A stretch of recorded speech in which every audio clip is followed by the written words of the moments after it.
Hello and welcome to the Nash Tackle Off the Hook podcast. Welcome back to our beautiful studio, no longer makeshift.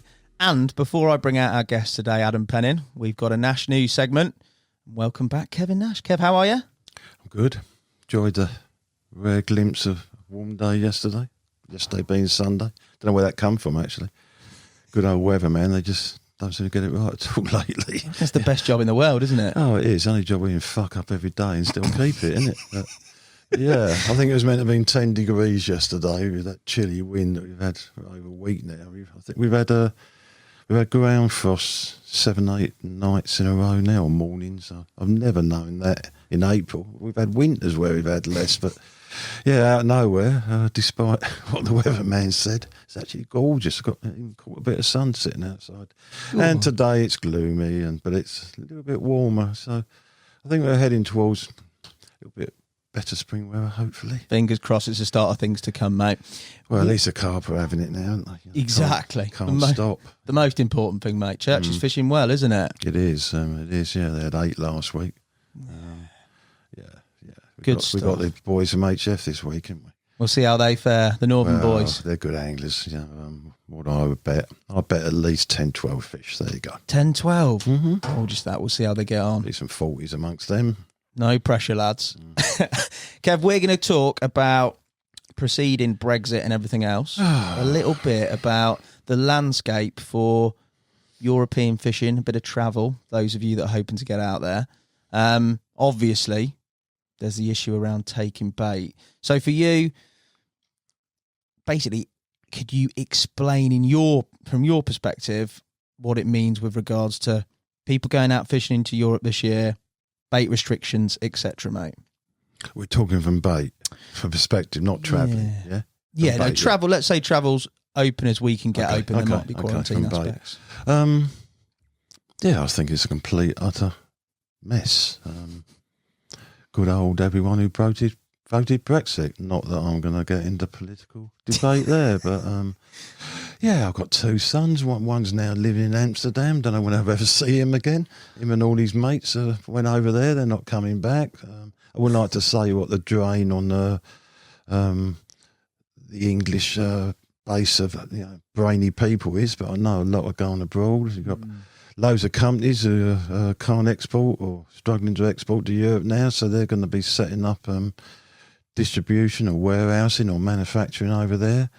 I've always been so passionate, UK, made in Britain and all that, which is why we got a bait factory here, but we've already had to let go of a large number of our warehouse people. Fortunately, we opened a warehouse in Poland, seeing it coming, but I just cannot understand a democracy. In theory, democracy is great, but the people who are voting for certain things need to have a clear understanding of what they're voting for, and that is a flaw. You can bet the majority of carp anglers who voted for Brexit didn't understand that they'd only be able to take 2 kilos of bait across. At the time, I don't think that'll change. I know you've got the ATA and loads of noises being made that they're trying to get that changed. But the way I look at that, that's a bit like you can only take 200 cigarettes into a country. It's such a small issue and so far down the pecking list. I can imagine it being debated in Commons, one day that anglers can only take 2 kilos of bait. What? So I think stuck with that forever. You think? I think, yeah. The bigger problem is British bait. As I speak, I am pretty sure that no English bait company has found a way of getting bait over to Europe yet. There's a lot of implications in that because we can proudly, I think, say that we make the best bait in the world. It is a fact that in most shops in Europe you'll find several British brands, and the British brands dominate those shops. And that can only be because people have used their own local baits and country baits and found out they catch more on English baits, which I've always believed. Just as an aside, when I first used to go to France in the real early days, French, never got it with bait, because they could go out using, their baits from their country and always catch a fish or two. I always said the only time they would realise how inferior their bait was when English anglers turned up and, had a boot full while they was only catching one or two. And that's what used to happen. I went to one water for a week and it was about, I think, 10, 12 French anglers on it. We turned up, two of us, and one come round the first day. He said, "What bait you use?" I said, "Nash bait, of course." He went, "Oh, too expensive," and walked off. And then we started hammering it. And on the fifth day, he come, excuse me, that's my phone. On the fifth day, he come back. He said, "Oh, that bait of yours definitely make a difference." I said, I gave him one bait, right? One bait? Just really to punish him, Anyway, I cut a long story short, we went back and caught a carp on it. It was the only one out of those Frenchmen to catch, So, and that's when, you really can illustrate it. I won't mention the name, but it's a huge bait company in France. They absolutely dominated it. Yeah. They've tried at least 3 times to crack England and never have. That's because when anglers tried the bait, it didn't catch. And now their monopoly on France was amazing. Yeah. But now they're slipping away because the English bait companies have moved in. But anyway, I digress. But so as it stands,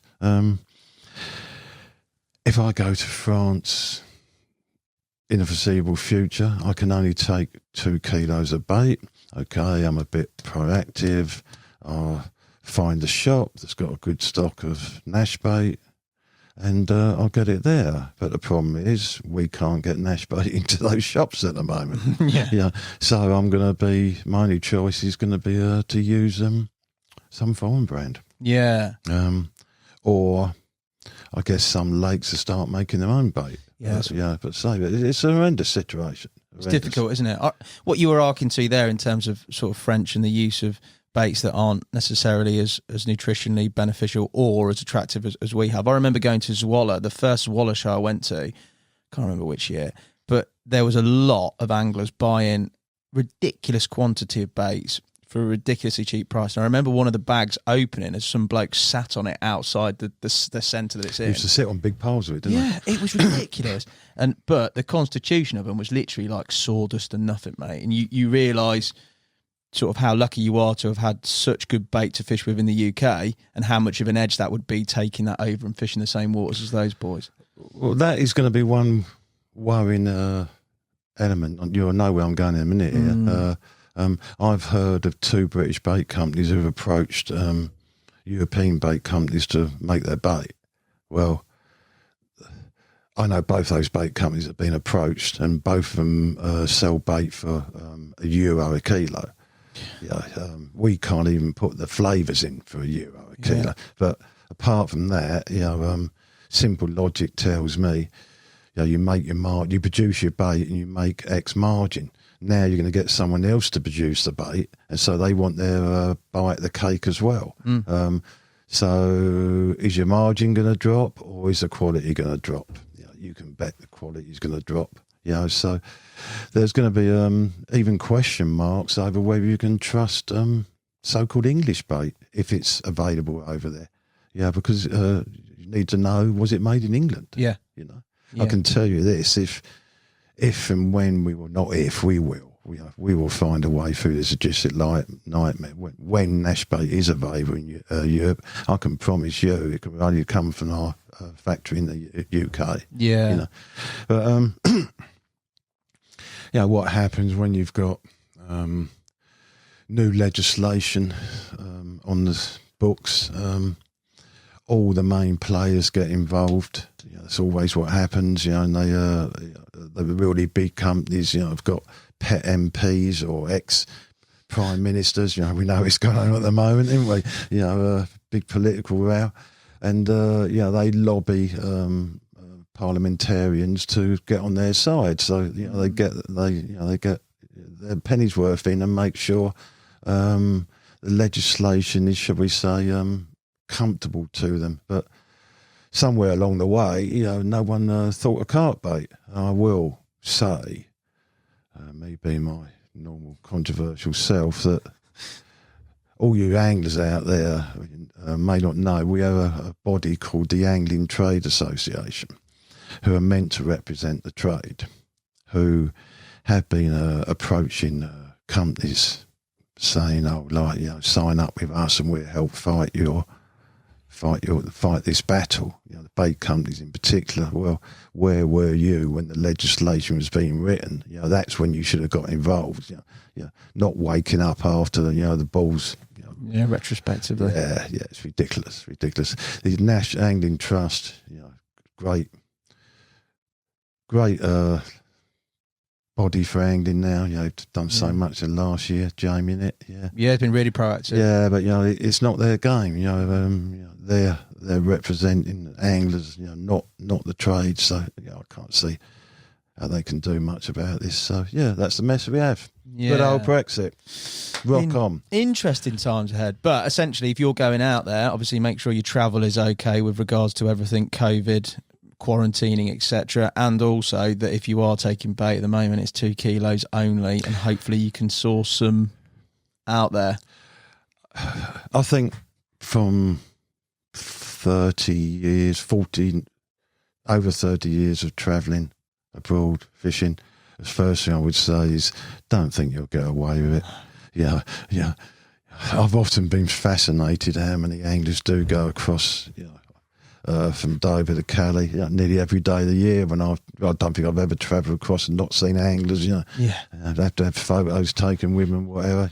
And do you think those customs people ain't going to be aware? Oh, here comes an angler. I wonder why they've hit it this time. They know the score. They know the score. And so they'll be stripping motors out and all that.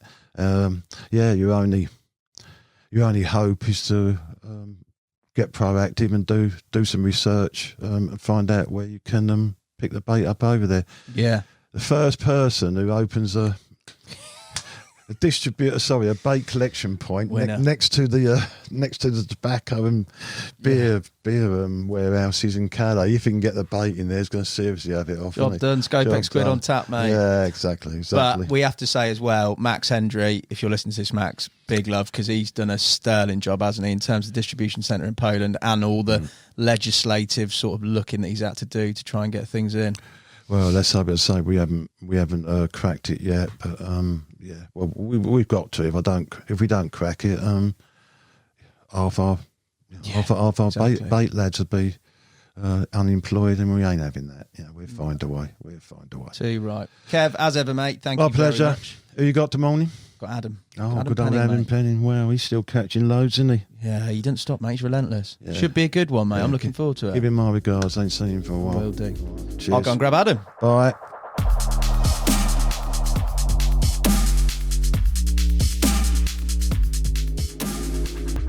Adam Penning, welcome to the Nash Tackle Podcast. How are you, mate? I'm very good. Thanks for inviting me on, Hassan. Thank you for coming, mate. I thought I was going to great. get a big reject. No, not at all. No, I've always liked you and what you do. And so it was, you're obviously carving yourself a nice little role out here, mate. And I've always liked Kevin and Gary and, so there would never be a reason not to do it. And but when you asked, I was very flattered. So thank you. Oh, mate, no, it's a pleasure to have you here. In terms of your fishing, what have you been up to much recently? No, I don't do it anymore. Stop that game. Rubbish. I do golf. Isn't that what most of them do now? They pretend to go fishing, but really they do golf and watch football. No, I'm as driven and passionate about going fishing now as maybe even more than I ever have been. But yeah, my whole life revolves around angling in one form, whether it's a work related element or whether it's actually doing it. But I still try and fish every week. My fishing's changed in terms of throughout almost my entire angling life, it's been just weekends, so work all week, go fishing at the weekend. But now it's I fit it around other things and I tend to fish more midweek. But I've seen both sides of the coin, so I know how hard it is for people in the real world that just go at weekends, because I've done that most of my life. But whether it was fishing a Friday night or a Saturday night in my youth or my middle years, now it's fishing maybe a Monday night or a Tuesday night. So still similar to what I used to do, but it is some places it's quieter in the week. The syndicate I'm on at the moment is actually busier in the week. So and obviously with the current climate of furlough and everything, the lakes are busy everywhere. So, but yeah, sorry, to answer your question, yeah, I'm as mad for fishing now as I just intoxicated, but I just love it. I just love it. Too right, mate. One thing, I mean, researching this podcast, your book, Rolling in the Deep, but also the stuff you've done with carpology recently, and just the wealth of information out there and stuff you've caught. There's no way I could do a podcast within 15 hours that would fulfill anything near what you've achieved. So we're going to talk about some select chapters and get a general sort of overall impression, some of which you've sort of hinted on there of how you've changed as an angler. But I do have to give a shout out to two people who might have dobbed in some stories about you. Tom Gibson, big love, Tom Gibson, and Dan Wildboar. Two of the best blokes. I had to go there to get some inside information. So essentially, mate, we're going to concentrate on those select chapters, but get an overall picture. But what I wanted to start with is, for you, where did the fishing buzz begin? Well, I mean, the seeds really was planted. I was quite late. You know, a lot of people get into fishing because of their dads is usually the common way, you know, when they're 5 years old or whatever, they get their first exposure to it. But I didn't, my dad never fished. So I got into fishing through a guy in my school who was in my class, he came from a fishing family, and he was mad keen for it. Tony Clare, his name was.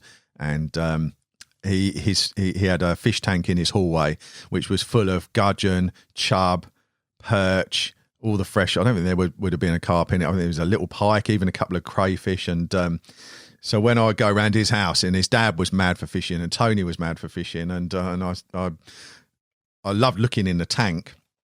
And Tony said, "Come fishing." So so that's really how it started. When I was about 12 and a half, 13, and we would just go fishing down the local river with our float rods, and Tony taught me how to set up a float and how to fish for gudgeon, which were our mainstay. Still got a real soft spot for gudgeon. Yeah. Beautiful, beautiful fish. And that was what we did. We would just spend all the summer holidays and any other time we had float fishing for gudgeon or anything else that happened to come along. And that sort of went through 83, 84, and into 85 before carp fishing came along. And carp fishing came along again through Tony, very fortunately, because I've got a lot to thank him for. Actually, he rang me this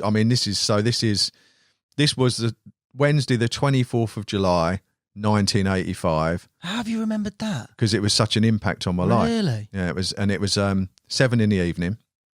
And remember the old Bakelite phones? No. You're not even that old, you know. I'm not born at this point, man. I didn't want to say anything. Oh, you weren't born? I'm August 85, I am, mate. Oh, okay, right. You're before my time. Wow, Yeah. so this is the month before you were born. Right, well, so the phones back then were Bakelite phones with the old-fashioned dial a number, and they made a very distinctive ring, and we had one in the house, and that was down the hallway, and the phone's ringing. So I've gone and answered it. It was Tony, and he was out of breath. And it was a school summer holidays, and he said, "You're not going to believe what's just happened." Now, you've got to bear in mind that at that point, we had seen gudgeon of the range of sizes up to a couple of ounces was a big one. And probably at that point, the biggest fish, we caught perch up to about 12 ounces, which was massive, chub to a similar size, but they were like once a year events, you know, yeah. And they were massive. So when Tony breathlessly regaled this story of what had happened to him that day, which he had gone to this carp lake called Campions, which his dad had taken it. He'd gone down there with his dad, and they'd been float fishing all day.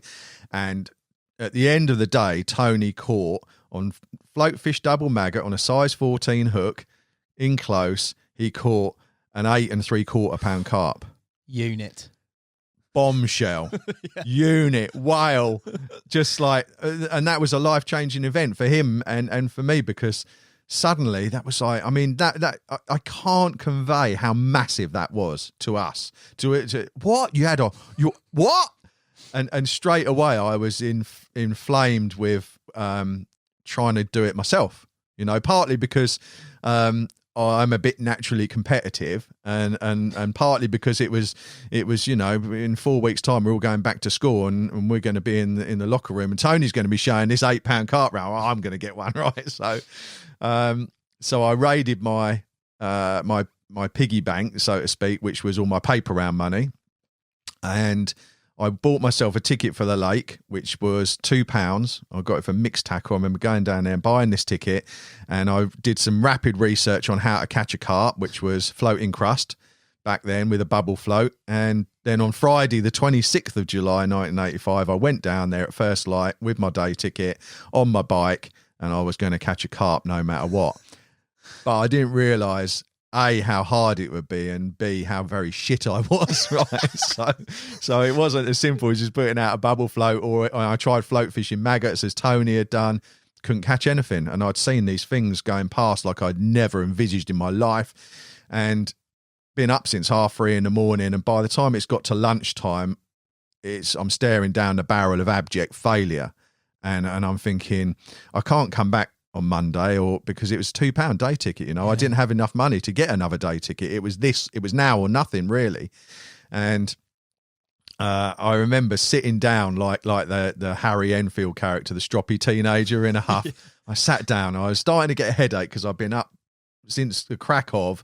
I was tired, and I've been trying everything to try and catch these fish, and I was just useless. So I sat down and I thought, I can't believe this. I got my sandwich. I thought because I remember there was a massive thunderstorm brewing over in the distance, and I could hear the light. I was thinking, this is the end of the day.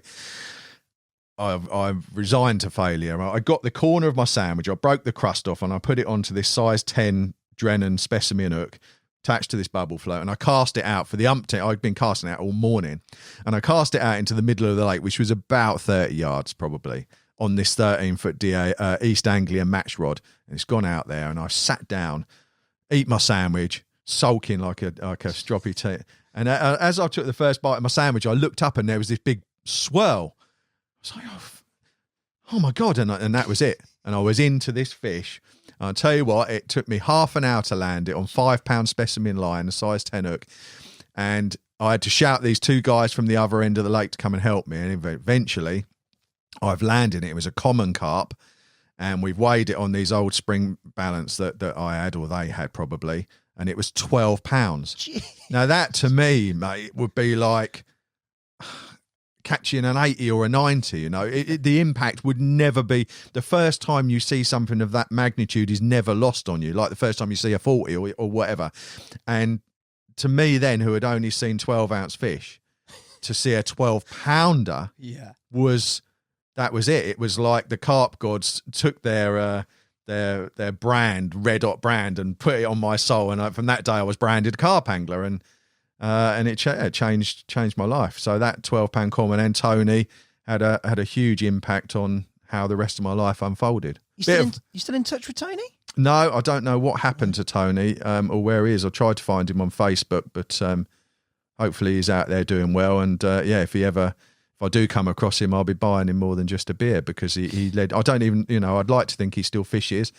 But yeah, he was the catalyst really for getting me on that road to which I'm still travelling on now. Yeah, a 12-pounder for your first fish. Massive, mate. That's ridiculous, isn't it? Couldn't believe it. And I've still got the picture of me in the Sergio Rossini tracksuit top, because it was 85, and thought I was a bit cool and everything. And I'm holding this fish, and it was just, it was massive. Yeah. And from then on, obviously, I thought, well, this is it. Carp fishing is floater fishing. So even now, a huge part of my carp fishing is surface angling. It's sort of how I like to catch them. It's how I caught my first one, and hopefully I'll catch my last one. Yeah, nice. So, yeah. Off the top. From that point, in a brief summary, how did things progress in terms of your carping to the point at which you sort of, how can you say, entered what was the carp scene? Because obviously you caught your first one, cobbled together some gear, learnt pretty quickly, had a mega result, the passion's there. How have things ramped up from that point? Because it's 85, mate, so it's quite early. Yeah. So quickly got into the whole carp fever, Kevin Maddox, the books. I was avaricious for reading any kind of material because I didn't circulate with any carp anglers. So everything that I was going to, Tony carried on fishing, but didn't really do that much carp fishing. I didn't know anyone who did, and it was what I wanted to do. So it was a matter of devouring anything that I could, whether it was the Angling Times where if they did a carp supplement, or whether it was certainly by 88, I think was when Tiger Bay came out, Rob Malin's first book, that the Carp Strikes Back, which taught me that, and has always stayed with me, that carp fishing should be a lot of fun. Yeah. And the stories in the carp are still, I think, the greatest carp fishing book ever, because Rod was clearly very gifted, but also didn't take himself too seriously, which is a massive lesson to this day.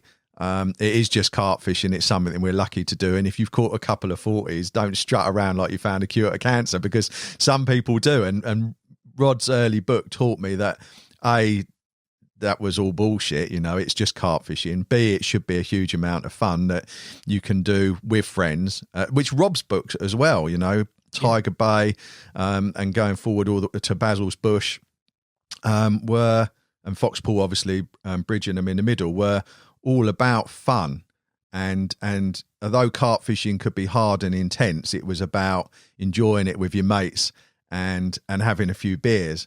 And that really sort of, a lot of my carp fishing through my 20s was built around that, going with mates, drinking too much beer, catching a few carp, and generally enjoying it. It was only really when I sort of did that for a decade or so, and then I one day my mates couldn't come or something, and I didn't drink too much beer, and I suddenly realised I could catch more carp by being a bit more focused, and then that was the next phase really of being a bit more on it, but still making time for fun social sessions. I'm not sure I even answered your question. Where did how did my fishing evolve? But it was, so through the 80s, it was all about reading the icons of that age, the Hutchinsons, the Maddocks, and Malin. They were such a big deal, such a massive influence, and it was learning, but I mean, by that point, ready-made boilies were widely available through Richworth pretty much, but Duncan Kay had some out there, and it was reading the books, learning the rigs, and then trying to catch carp locally on small waters. Yeah, and it's just how good a bait luncheon meat was, as well, because quite often I didn't have the paper money to buy a bag of honey yucatan boilies or tutti frutti, and luncheon meat was, which I still use in my fishing now, because carp haven't changed that much, No. One of the biggest edges out there is a thing that I got, which is made by a brand called MAP, but they make a thing called a meat chopper for match anglers. Anglers, put in a whole tin, and it will desiccate it into tiny little 6mm cubes of pink goodness. I mean, what an edge. No one uses it. For 10 quid you could get a bucket full of finely chopped oily meat, and it works so well. Anyway, that's a whole other subject, but yeah, a lot of the early stuff was done on luncheon meat and boilies when I could afford them. And I think, I mean, even now, if you and I was going tomorrow somewhere where we'd be fishing for a few doubles, I'd struggle to sleep tonight. I just find it that they don't have to be big. Just the thought of catching, or I've done a lot of fishing over the years for other species. If I was going roach fishing on the river tomorrow, all night I'm laying awake and I'm thinking, I've got to go to sleep, I've got to get up early, but I'm thinking of that float going down the crease or whatever it is. And once it gets in my head, I'm lucky, I suppose, because my life does revolve around the whole thing. Yeah. And I haven't the overload of it that I've taken hasn't diminished any kind of desire to do it. In fact, it seems to feed it. Whereas, everyone's character is different, and you do see people that get overexposed to it through being able to do a lot of it, or maybe through working in the industry, and then they get a burnout. And one of the things I'm most grateful for is that has never happened to me, not through anything that I've actively tried to do to prevent it, but it just hasn't happened, maybe because of the nature of my personality or whatever, because then that would be problematic, because that is where I operate. So hopefully long will live the desire and excitement, the boyish excitement. Yeah, totally. That's mate. where it's at. Yeah, of course it is. And I'm listening to you talking earlier about some of the, you've caught a lot of really nice big fish, but you were talking really prosaically about a 25 pounder that you were caught on the float on sweet corn, and you get it. And I think that a big part of the reason that I still do it and love it so much, and the reason that you will when you were my age and you'll continue to, is because you value the carp itself. You're not driven by a need or desire. Yeah, it's nice to catch 30s and 40s, but if I catch a fish and it's 18 pound, I look at it on the mat. Now I've been doing it since 1985. If I get an 18 pounder, I look at it, I still think that's a big fish. Yeah. And I think therein lies the longevity, because when I see that and I think it's still a good sized fish, I'm not disappointed. Yeah. Whereas a lot of people, I had a 19 last night, or, Yeah. And then if you're disappointed by a 19 pounder, then probably the overwhelming sensation that you're going to get from carp fishing is going to be one of disappointment, because we're not all going to be catching monsters all the time. No. So then if everything that you do is 90% of it is like, oh, that weren't very good, then you're not going to keep doing it. It's not healthy, is it? No. No. In terms of that, and you, when you got to the point where you learnt to drive, had a bit more freedom, waters for you, because you said it a lot locally there, where did you branch out to sort of first? So I was based in Harlow in Essex, which is where I grew up. And after the formative bicycle years with the rod strapped to the crossbar, Nice. Which was just brilliant. When I did get my first car, which was about 87, and then, you're right, it changes your whole world just in terms of carp and women and everything that you can do. That sudden, you're awash with freedom and possibility and potential. And so I went off to the first stomping ground was the Lee Valley, because that was from Harlow in Essex. It was half an hour away and contained and still does contain an amazing proliferation of different quality lakes, really good quality lakes. The Nazen Lagoons, the Waterhole and the Licknabite Ticket was where we first went, really, which was, I think probably the Waterhole is about 20 acres or so. So to you or I now, if we turned up on it, you'd think it was even possibly on the smallish side, depending where you've been fishing, but certainly not a big water. But I remember the first time that, Hassan, it was like looking at the North Bloody Sea. I've got two rods that don't match each other. I've got a Mitchell 300S on that one, and a Daiwa 1350 RD on that, and an Optonic on one, a Bitec Viper on the other, and I'm looking at this wild environment, thinking, oh, I'm proper out of my depth now, and you go through another learning curve of how to deal with it. But I went on to catch my first 20 from there, and then we gravitated as a group, because, as I said, having read Rob's books and realised actually carp fishing is about beer and carp, probably in that order, or definitely in that order. We gravitated as a group from there across the road to the Nazen Meads, where we fished the south, the centre, and the north, and it just went on from there. Really, we sort of spent a long time in the Lee Valley, and it wasn't until probably about 90. When did I leave? About 95. I left that sort of area and relocated because my life had changed and I was moving somewhere else. But yeah, between 88 and 95, it was having my own car, of which I got through more cars than I did.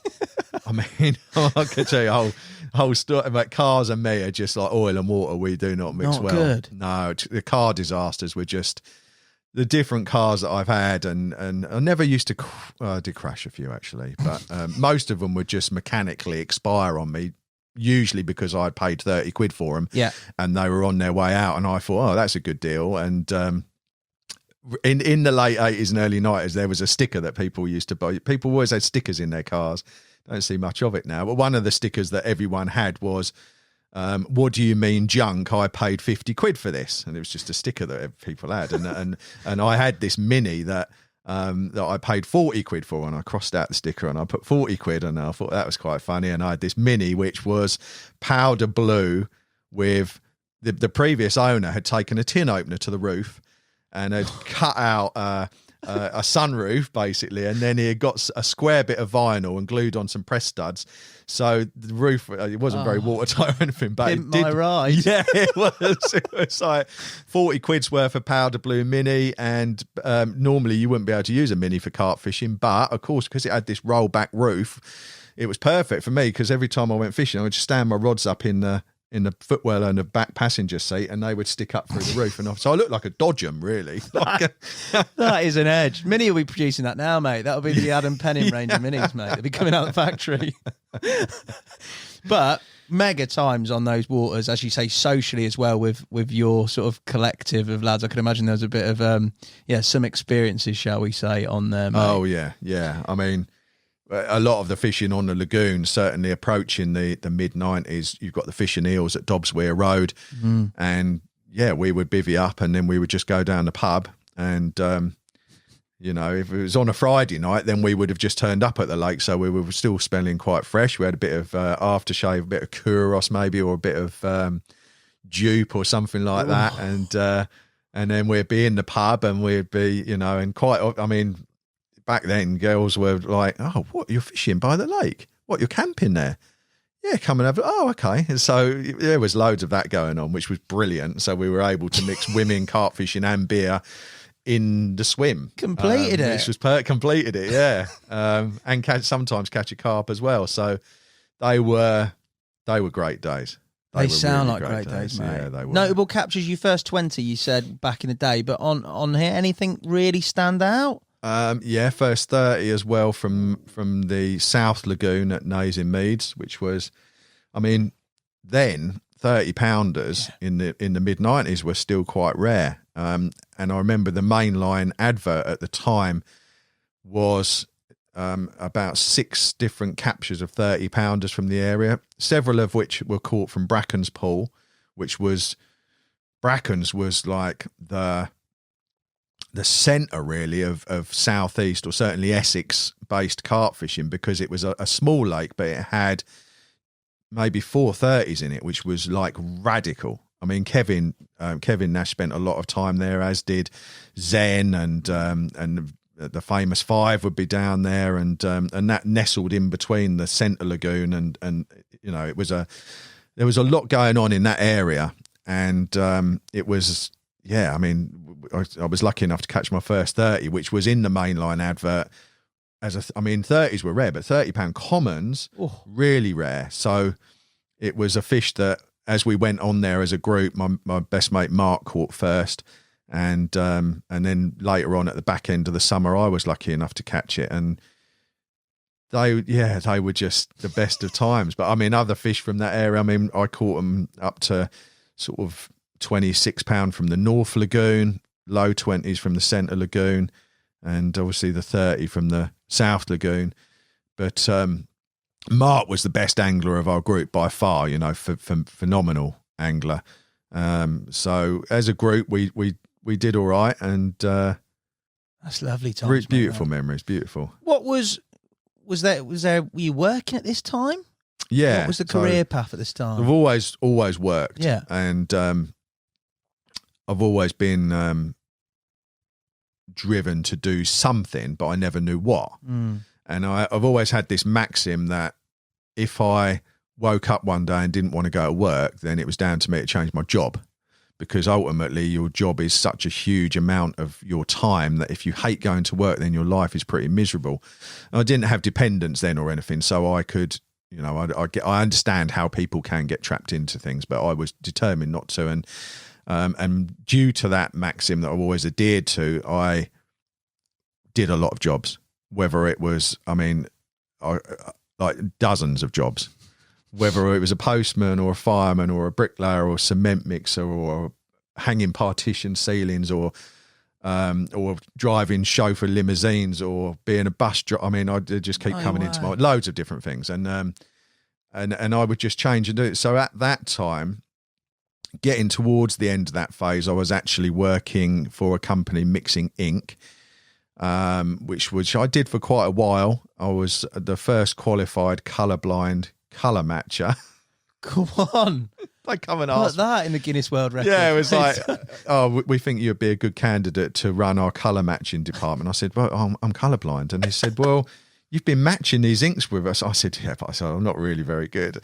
And he said, but you've been doing a great job. So I went, and it was like a $2,000 increase from 11 grand to 13 grand. I was like, okay, all right, I'll do it. So basically I trained my eyes because I'm red-green colourblind. Okay. Which is a bit inhibitive if you're a colour matcher. And even if you've got perfect eyesight. Quite an integral part of the job Yeah. to see colour, isn't it? And I had to sort of train my eyes. So if my first reaction from looking at an ink that I'd blended was that it was a little bit too much on the green side, then actually what I needed to add was 10 milligrams of warm red. So I had to sort of do the opposite of but I managed to do it. And believe it or not, they thought I was so good at it, they sent me up to Scotland to their biggest plant, which is where I worked for about a year. I used to fly up from Stanford every Monday morning. I'd fly up to Scotland, stay there all week, and then fly home on a Friday afternoon, throw the rods in the Mini, drive down the lake. And that was my life at the time. And I loved it. It was brilliant.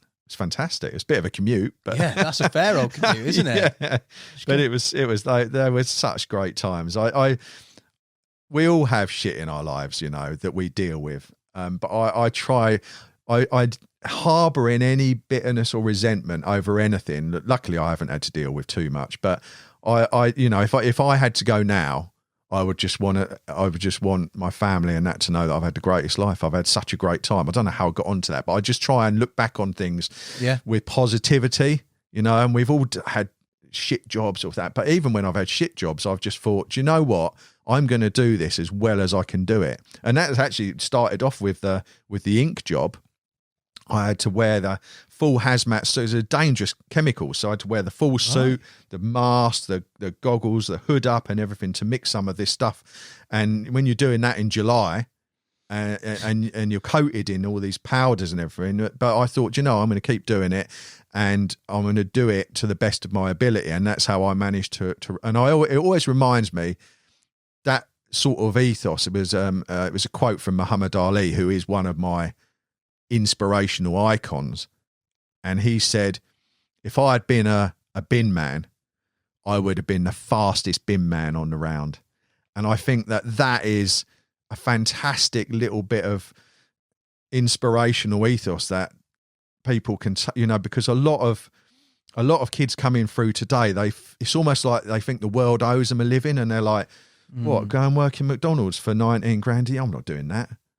And they want their first job to be 30 grand or what, you see it all the time. And I think you just get what you can and then try and excel at it. Try and do it because you will get noticed, and then opportunities arise out of that. Meet the world with a smile, meet people with a smile, because I can think of things that have happened in my life where an opportunity has arisen through meeting someone solely because we caught each other's eye and I smiled and they smiled back, and then what? And then you talk and then, oh, right. And things happen. Whereas if you were like one of them, it wouldn't have happened. You know what I mean? And it's just, I don't know why I'm going off in all sorts of tangerines, as I like to call them now, but they're just the little things that I've learned through my life, which I'll try and instill in my son to, Yeah, nice. Yeah. For you, a chapter that I wanted to concentrate on that's sort of quite formative in your early years, and you've talked very fondly about it before, but was this sort of Oxford years. Where do the Oxford years come in on your timeline? How old are you when you're fishing in Oxford? So, Oxford started in 96. 96. And so I relocated to Oxford to take a job. Yeah. So the brief history of that was that Carp Talk came out I think it had probably been out a year. I think Carp Talk came out in 94, but it was still a new thing, and it was a real buzz for us to actually have a magazine where we could see what had been caught and so on. And one day I was down on the North Lagoon on the Naze in Meads, and I sat there with Mark and Paul, my fishing buddies, and we're all having a cold tin, and it's Friday night. I've flown back from Scotland and I'm fishing for the weekend. And just got to get over the jet lag, and we sat there having a cold tinny, and Mark's got Carp talk and we're passing it down the line. So he's flicked through it and we're talking bollocks, and Paul's flicked through it and we're talking bollocks and we're having a laugh and more beer, got another cold one. And it's come to me and I'm flicking through it, and there was an advert for it. It didn't have the name of the company or an address or anything. It was a box number, but the advert was for somebody to work in the fishing industry in the capacity of being a warehouse operative. I thought, well, that's me. At that time, obviously I'd done everything, but I'd done a lot of that sort of work, and I don't mind a bit of manual stuff because I'm not really very clever. And I thought, I can get my teeth into that and I'll be working in the fishing industry. So I didn't say anything to them. I just tore the page out because I didn't want them applying, because Mark's way cleverer than me, and Paul as well. And thought, all right, I'm just going to send off my CV to this. So I did, and didn't hear anything for months, literally months. I'd forgotten about it, completely forgotten about it. And then one day the phone rang in the kitchen, and picked it up, hello, and this voice on the other end said, Peter Drennan, not from Oxford. Oh, suddenly try and gather yourself. Good evening. Hello, yeah. And that was the start of, that was the moment that it all started. Everything came from there. And Peter, I got an interview to go down and apply for this warehouse role. And Peter's very, very shrewd, and I thought, all I've got to do is get the interview, because I think I've got one O-level English on paper. I don't amount to a hill of beans on paper, Hassan. Don't offer a lot here, Pete. Yeah, I've got no letters after my name, no degree, no nothing. But for every job that I'd ever got, whenever I've got an interview and I can meet someone, I've always got the job. If I just have to apply on paper, I never get the job. So once it got, so I thought, right, I'm going to go and meet Peter. I can sell myself and get this. So gone down, and after quite a lengthy interview process, didn't get it. Didn't get the job. He told me, he said, you're not right for the role. I'm a little bit concerned about he called it the transitory phase in my in my earlier CV and so on, where I just kept changing job. Yeah, which I could see, and but I was destroyed. Yeah, because I'd been toured around the offices and met Peter Drennan, obviously, and the history in the offices, the cased fish and everything, and it reeked of Oxfordshire history. And Peter Stone was on his way out of the building as I went in, and really? and I felt that it was what was going to happen. And then to be told it wasn't going to happen, I thought, oh my God, how have I let this slip through my fingers? And Peter said, look, he said, I found someone who's perfect for the role. He's sane, sensible and solid. All right, cheers for that. And he employed Dave Elliott. Yeah, not a bad shout. Not a bad shout. And Peter was dead right, because Dave Elliott has done that job from that day and he's still doing it now. And he was the perfect candidate, and he's done great things for the company. He's a magnificent bloke. But I didn't get it. So I thought, right, I really want to work for Peter Drennan. I really want to be based in these magnificent old printing works, which Peter had bought from when Robert Maxwell fell off his yacht. He got these printing works and barn conversions with big high windows and beams. I just thought, this is where I want to be. Been in Harlow and Essex all my life. I want to go to Oxford now, where people talk a bit posh and they look at me a bit weird because I talk with an Essex twang, but I want to do this. And so I started harassing Peter, basically, which is not in my nature at all. But I would ring him up periodically and say, hi, Peter, is there anything? Have you thought of anything in your organisation I can do for you? How much time are you giving it between phone calls? An hour? 6 weeks, probably. Right. Yeah, because you had to be respectful of the man. But I was maybe 4 weeks, maybe a couple of weeks. Yeah. but as tenacious as I felt I could be without pissing on my own chips, so to speak. Yeah. So this long distance telephonic relationship's gone on for best part of a year, and I carried on working in Scotland and loving my life generally, and And then one day he rang me up and he said, I've thought of something you can do for me. I was like, oh, fantastic. So I got in the car, put my suit back on, got in the car, drove over and sat down with Peter, and he explained how he had this vision to create a carp fishing brand. And would I help him do it? Yes! So that was how I got the job in the company, in the role of developing fishing gear with Peter, and that's how we created E.S.P, which I'm proud to say is still a force out there amongst the brands to this day.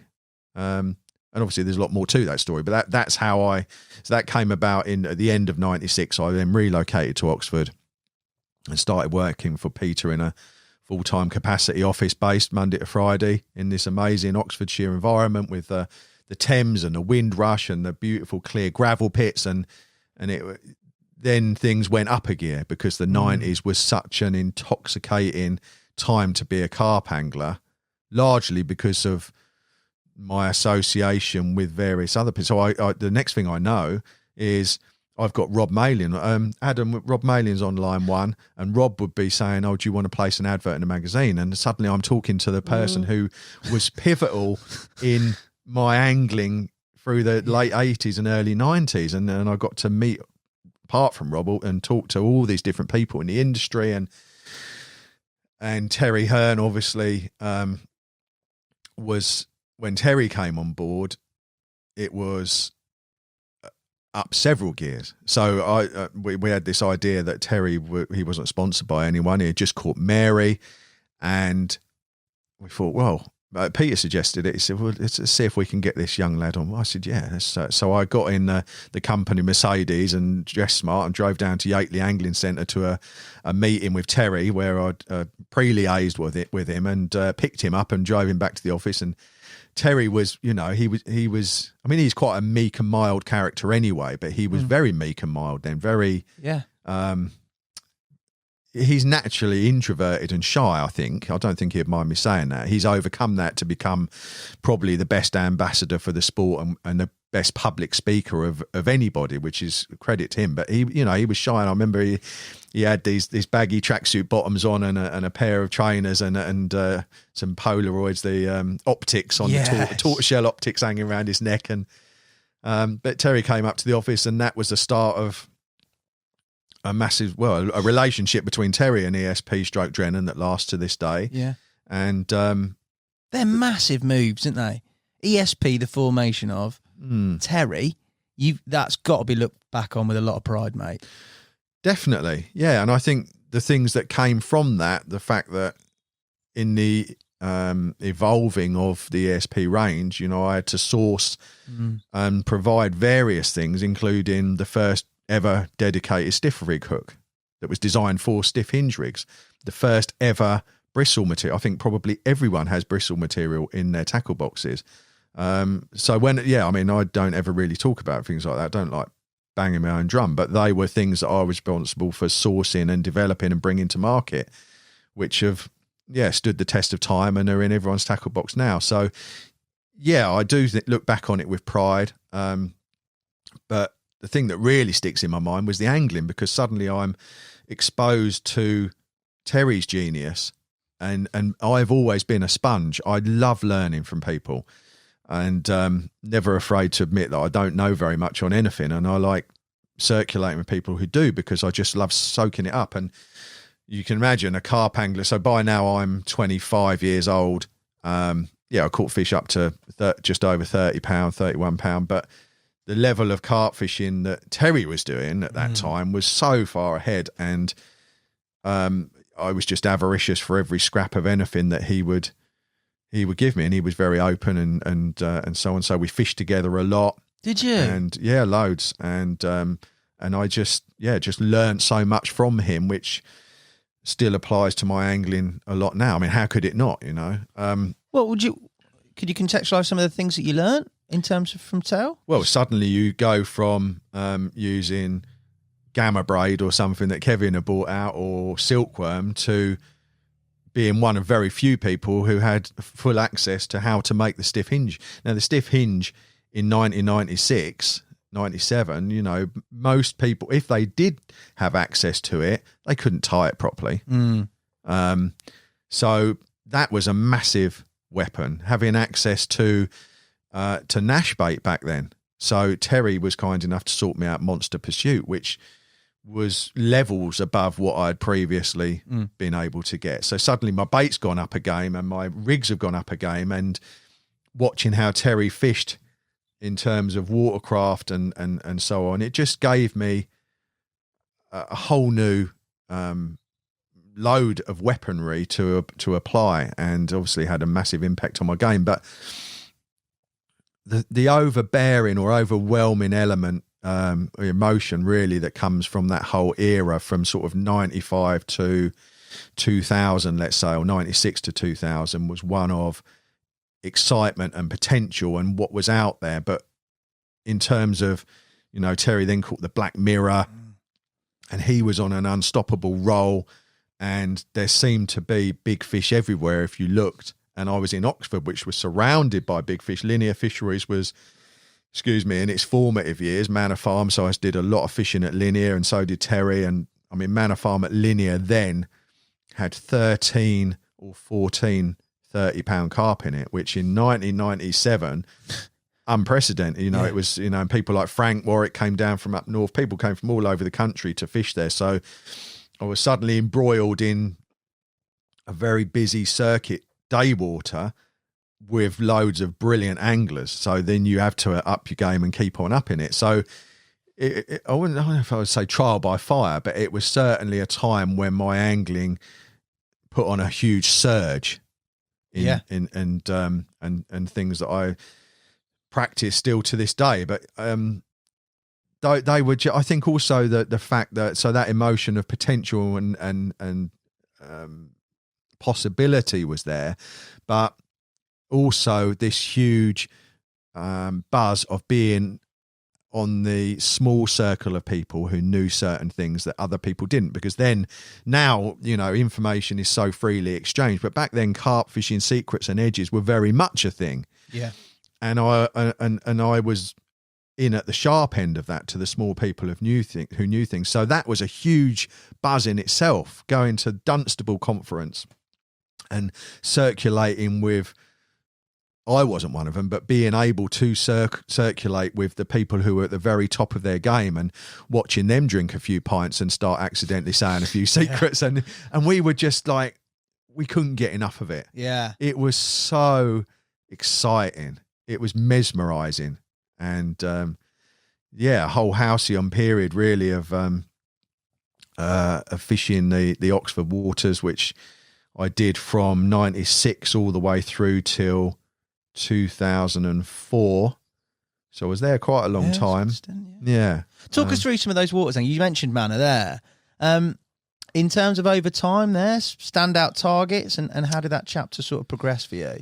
So from the very beginning, when I started fishing Manor, Keith Moores was very kind to take me under his wing. He was very established and respected in the area, and he showed me the ropes on a lot of things. He fished Manor a lot, and we fished together quite a lot, but largely because I started dating his daughter as well. So it was like that's a great way in. You stuck with me now, mate. And Keith was brilliant, and we did a lot of fishing together and at Manor Farm. But there were a couple of fish that I really, really wanted to catch at Manor Farm, predominantly, or the creme de la creme, if you like, in my mind, was the two linears, the random linear, and what I called the perfect linear, but some people called the birthmark linear. But it was so perfect, I didn't want to call it the birthmark, because it was like that was a little mark on it. But yeah, the two linears were the fish that I coveted the most and spent my time trying to catch. But of course, I'm fishing weekends on the busy, probably was then the most competitive circuit water in the country. But managed to, with the stuff I was learning and an application, I managed to hold my own amongst that sort of company, and ended up catching a random linear in May 98 in the edge on Sweetcorn, which was still one of my most treasured memories. I caught it on a prototype Raptor T6. They weren't even available. You know, it was the first packet of size 8s that I'd had come in as samples from Japan. And I fished in the edge where I'd seen this fish, and I caught a few others. And anyone who remembers Manor Farm back in the day, when the pump went on in the corner, it was radical and you had to get in there. And I've never managed to get in there because of the nature of the lake. On this particular day, Roy Parsons, bless, what a great guy Roy Parsons is. Roy had rung me up at the office and said the pump's going on here now. I'm like, right. So I managed to, I got permission from Peter to leave the office early that Friday, and I got down there and got in the swim, caught a few, a couple of tench, a couple of doubles, lost one about 25 pound, which really hurt. I think my hook link went in the weeds, very weedy, but ended up catching this incredible linear at 33 pound, 4 ounces, which is still one of the most amazing fish I think that's ever lived, with the most incredible tail. And, that was actually a mega year for me, 98, because I'd gone to Dinton with Terry and caught Bruno, which was a fraction under 40 pounds on a day ticket, which had suddenly, you know, on a freezing cold day with all the Yateley boys, because if you go down to Dinton on a day trip with Terry, but though you might start the day early together, throughout the day, the Yateley socialites come out of the bushes, and they just sort of, and everyone's sitting there smoking bangers and that, and Terry's telling a few stories and that, and Lewis was there, Jamie's there, and it was fantastic. And when I caught this fish, which was the biggest fish in the lake, and again another milestone into, it was like looking at that 12-pound common again. You're seeing that in your net, which Terry's netted for me. That fish was levels, you know, and that was the start. That was March 98, and it started a real good year. I'd had a 32-12 from the Estate Lake, which was a lake record, and then went on to catch the random linear at Manor a few months later. And 98 was a very, very good angling year. But we did a lot of floater fishing. The linear lakes were just wide open to surface attacks, and we spent a lot of time fishing floating pellets and so on, and catching those fish. Probably what we did more than anything else. I remember my mate Mark catching cuttail, which was the biggest fish in Manor, on a floater, and actually it was about that time that Mark discovered one of the biggest edges in angling, in surface angling, certainly, and that was, and because he was my best mate, he obviously told me about it, but we called it floating hemp. And I think you guys do a product similar to it now, but Mark was the first person on it, and it was tiny floating pellets. Yeah. Tiny ones. And when you think that everyone was fishing chum mixers, and you've seen the effect of these. So Mark's getting what he called this floating hemp by the sack, and we're going, and we are leveling St John's, we're leveling Manor, we're leveling Hardwick and Smiths, and getting late records from all of them just between the two of us. And it was, my God, one, and still is to this day, one of the biggest edges out there. Yeah, what floating tiny pellets. That massive. riser pellet that we did, as you say, mate, those small, tiny. It provokes a response that can turn the hardest of lakes into a stew pond. And we were lucky to live through that. It wasn't an era because no one else was doing it, but to have that, it was almost like being shown the hair rig, but only you and I knew about it, and we just went everywhere. And cheers to Mark for that. We lived the dream there for a long time. The floating tiny pellets, and then that angling expanded from linear fisheries once we caught the ones that were to be had there, to Christchurch at Lynch Hill. Wow, yeah. A little bit in Stone Acres. And I mean, these, you know, I mean, some of the fish, I was looking at my pictures the other day of fish from Christchurch, which some of them are still about now, like the hamster when I had it at 27 pound in, I don't know what year it was, and the big orange, which was the second only to Petals, which, you know, and quite a few others. I never did catch up with Petals, but we had a brilliant time, and fished a lot of different lakes in there, like the big ski lakes, and it's just so much potential. Like, I keep coming back to that. There seem to be rumours of big fish or actual big fish everywhere. Although I have to say that I probably spent I've definitely spent way too long of my angling life chasing rumours, fish that probably never existed, getting access to places where they just weren't there. No. And you carry on out of the romanticism of the whole thing, which I'm massively into. It is. I love that romance. No, yeah, it's here somewhere, surely. yeah. And you just imagine that, like Terry says, she's out there somewhere. One day. Yeah, but a lot of the time, I mean, I've probably wasted it in terms of I never attained the ultimate goal, but not wasted in terms of they were amazingly intoxicating years because they were so exciting. But probably 10 years of my angling life that, where I could have been better placed applying my trade and catching fish, whereas I spent a lot of time not catching any fish, just chasing these fish, which were a lot of the time were non-existent, but mega, mega exciting. Did you feel any additional pressure because of the fact that you were within the industry and there was other significant figures on linear at the time? As you said, it was a busy circuit water and that whole area was very fertile. Was that a factor in your angling, or were you just sort of just happy to be out there experiencing it all as the sort of scene was developing? Yeah, I think to this day, the only pressure that ever exists for me is pressure that I put on myself. And if you bring it, we'll go back there in a minute, but if you bring it up to date, I'm very, very fortunate that because I've been doing it so long, I haven't got to catch a carp all year really, because it wouldn't affect me. It's like if Dave Lane didn't catch a carp this year, would it? Not that I put myself in the same league as Dave, but it wouldn't make any difference. Where I think for a lot of the younger lads coming through, you're only as good as your last fish. And I can see how, because it's now so competitive and so many people want to be involved, that I can see that people probably place themselves under huge amounts of pressure. But for me then, there wasn't any pressure because I wasn't a sponsored angler. I wasn't a consultant. I worked in an office for a living. I only fished at weekends. Yeah. So I didn't see myself as, I was competing with these people, but I was already on the back foot because they fished all week and I was fishing at weekends. So I put pressure on myself to do as well as I can, but I knew it was only after a couple of years of doing that, and then one year I caught more fish than anybody, including Terry, just by fishing weekends and an overnighter, that I thought maybe I could achieve I probably should have more belief in myself, and because I did, I did probably not suffer, but I've always been more likely to recognise and admit my flaws than to say, I'm the bollocks of that, because I don't like all that, I just...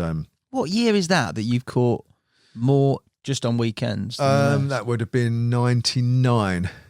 Talk us through that year then. 30-something fish from linear, from Manor Farm, sorry. And that was, when there weren't an awful lot of fish. They had just started putting a few extra fish in. But it was just an incredibly lucrative year, mixing the floater fishing with, which was a leveller and continued to be, with the bottom bait fishing, and also finding things for myself, like if you cast a showing fish with a single tiger nut, it was deadly, and it was just one of those. Everything just fell in place, and it was just a good angling year. But in terms of talking you through the actual year, it culminated with me losing cuttail, which was the biggest fish in the lake, at the net, which crucified me. It was because by that point I had caught Popeye had died, Pinscale had died, and I caught all of the others. And when I lost cuttail at the net on a floater, it crucified me, because I thought I can't go back through them all again now, and I'm not going to, because life's too short. And I thought I will never hold that fish. And I think to this day, the only fish that brought a tear to my eye, because I just thought, I've got all the way to the draw cord of the net, and the size 10 super specialist has slipped out. And it really cut me deep there. But it's that realisation that's not going to happen again, is it? That's the moment, isn't it? Yeah, that was the one chance, the moment. Everything had led to that. Doing work overnighters, which I found incredibly hard, because I'm one of those people that needs 8 hours sleep a night, and I had a hard job to do in the day. But doing work overnighters and fishing weekends and trying to juggle that with having a girlfriend or whatever, and it had come to that moment, and it it was cruel, but I knew that I wasn't going to go back and do it all again to try and get that fish. So that was a pretty mega time around there for you. In terms of your role and your job, how did that develop? Because obviously you were doing that great work with E.S.P, quite formative. In terms of writing, getting involved in other aspects of the industry, did that all blossom from there? Yeah, great question. So I've never, and I'm still not driven by wanting to be well known, or it's never been anything I just wanted to keep doing my fishing and enjoy doing it. So I only started writing because Jim Foster, who was editor of Catch More Carp, I'm still in touch with to this day. He asked me, he came down to the office to, I think he was probably trying to get some advertising or something like that, but he came down to the office with David Hall, who was mates with Peter Drennan. And I've got a bit of time for David, or he's passed now, but yeah. David was a I know he a lot of people didn't get on with him, but he was an amazing raconteur and a true character. And David, and as Jim is on both levels, and they came down to the Drennan Empire, and I was invited to the meeting, and Jim said, why don't you put something together for the magazine? I said, well, I've never, he said, yeah, but you're semi-literate. You should try writing something. Why don't you do me semi-literate? Why don't you write something about the different types of lead that you use or something? I was like, okay. So I wrote an article at his behest, because I always have liked the written word. I never had, as I said, I've never had any aspiration to be anyone or anything. And even to this day, I mean, like Dan Wildball, my mate, he says, do you realise how many people you could get on Instagram if you dedicated yourself to growing it? And I said, I really don't care. One post a week, it's a nice bit of interaction. But, when I hear about people buying followers or, I'm just not cut from that cloth. I'm not knocking people who are driven to be well known or something. I don't knock anyone for anything, but I've never been one of those. It's just the way it's happened. And so Jim asked me to write for him. He liked what I did. And, well, Catch More Carp became Total Carp, as you all know. And I did my last article for Total Carp yesterday or the day before. So, so it's just been a self-perpetuating thing, really, the writing. And obviously the more writing you do, then, even though it wasn't an objective, then the byproduct of that is that you do become better known. So then suddenly you get an invite to linear fisheries pro-am events, which I did loads and loads of, and horseshoe events and so on through it. So yeah, you do. As I said, it was just somewhere I ended up, and nowadays, I end up doing videos and things like this, where you guys have been kind enough to ask me down. But it's never, I know some people probably, I know people in the industry who ring up the editors and go, "Oh, you can put me on the front cover next month. I'll send you a really nice shot for it." And I couldn't give two hoots, really. It's nice when one comes through the door and I am on the front cover, and I might send it to my mum, but I'm not, I'm not remotely driven by seeing my face on screen, hearing my voice. I mean, I hate the sound of my voice. So I never watch anything I've done, with one or two very, very small exceptions, which I might mention later. But yeah, I'm just not motivated that way. But so Jim kindly got me into writing, and that's the good thing about that, is that it was something that obviously led me to write a book eventually, and has led me to germinate the ideas for other book projects, which I'm working on and have been for a long time now, because I never set a deadline. Like I said, I'm not motivated to think, if I do this book out by Christmas, I can get X amount of bucks. I'm like, I would like to write a book one day so I can show my son what I did, or give a copy to my mum or something. I'm not really motivated in that way. So the things tend to happen very slowly. But writing is something I love. So if you're listening, huge thanks. It's thanks to you that I write, and really thanks to that writing, I guess the other opportunities came along, because through writing you become better known, and then everything Essentially, writing at that time, magazines were your shop window, weren't they, in terms of industry to people? Very, very much so. 2 questions on writing. First, how did you find actually penning things initially in terms of articles and pitching it at the right level? Because it is quite a skill to write in an entertaining manner. And secondly, how did you find the transition from writing into video work? Okay, so the process of writing, I've always found very natural and easy. It's just, if you said, just pick one thing that it would be easy to pick one thing because I'm not good at anything. But if I was to pick one thing that I thought I was half good at, it's writing. I think I can write. I wouldn't necessarily even say I think I can write in terms of I'm a good writer, but I think I can write in terms of I find it natural and easy. So on that basis, I think I can write. Do you see what I mean? Yeah. So it's always, from doing it in the early days by hand and then typing it up on a typewriter, which was how it started, to obviously now how we do them. But it's something that if I just sat down and did it, I could do. I'm really lucky that I could do a lot of. I think I've got like the typing version of verbal diarrhea. Right, I just start type. So last weekend I did Total Carp, two parts for Total Carp. I did my diary for Carpology, and I did my monthly bit for Angling Times. And so over 2 days I did 9,000 words. Yeah, that's impressive. My wife said, "How do you?" And sometimes I worry that it is too easy. I think maybe it's just bollocks what I just written because it's just too easy. It just seems so. So this week I had an idea. I want to write a children's book. So this week I had an idea for a children's book, and based on a true story about George. George is a goose who lives on the lake where I fish, but he's had a very interesting life the last year. So when I got home, I just started writing that, and I just sit down and do 1,000 words of that. And wow, I'm lucky like that, because I know from working with people that it is, I wouldn't call it a skill, but it's a rarefied, even ability sounds a bit up my own arse, but it's a rarefied thing to be able to do, because 100%. When I've worked in offices with other people who are, many of which are well-known names in the angling industry, I know how hard they fought, to do 2,000 words might take them a week or something to do.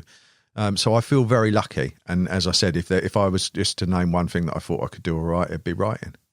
Well, I think your book and all your writing is testament to that, mate. Rolling the Deep's fantastic. And also, thank you. I've seen the articles in Carpology recently. They're brilliant, mate. So it's not not written diarrhea anyway, mate. No, it's good stuff. I appreciate that. Thank you. What about the transition there to sort of video? Because that is different. Yeah. So that's... Yeah, I mean, now it's the lion's share of what we do, isn't it? Yeah. And again, it's not something I've ever been driven to do, but it was something that, again, happened really by invitation, by chance. So my first time ever on screen was, so Chris Sanford, who is a dear friend. He is good friends with Peter Drennan, and Chris Sanford used to have a show on Discovery Shed or whichever satellite, maybe on Sky Sport or something. Was it Just Fishing? Yeah, Fishing. Just Fishing. Trying to get a fish on the line. Oh, mate, I'm there. I'm all over that. Oh, brilliant. And Chris had this show that he did. I mean, Chris is a proper old thespian. He's been in Coronation Street. He's a proper lovey almost. He wouldn't mind me saying that. He's an adorable guy. And so he had this show, and he, through having a couple of canapes at the Drennan HQ with him over lunch that Francis had bought through, would you like a canapé? Oh, lovely. We'd sort of hobnob a bit at lunch, and through that I got to know Chris, and then he's invited me on. He said, "Oh, let's do a carp show at the Estate Lake, and would you like to be a guest?" So I can't remember whether I thought of that with fear or trepidation or just, yeah, okay, probably the latter. Let's see what it's like. So I did a show with Chris, and we both caught some carp. And from that, one or two people, Peter maybe or Chris, said, oh, you're all right at that, you should do more of it. So it ended up doing more of it, I suppose, but very gradually. I mean, I can't remember the next time I would have done anything. So that would have, Just Fishing was 99. So the first time I did a TV thing was 99. And then the next one after that, I mean, there would have been a few E.S.P videos.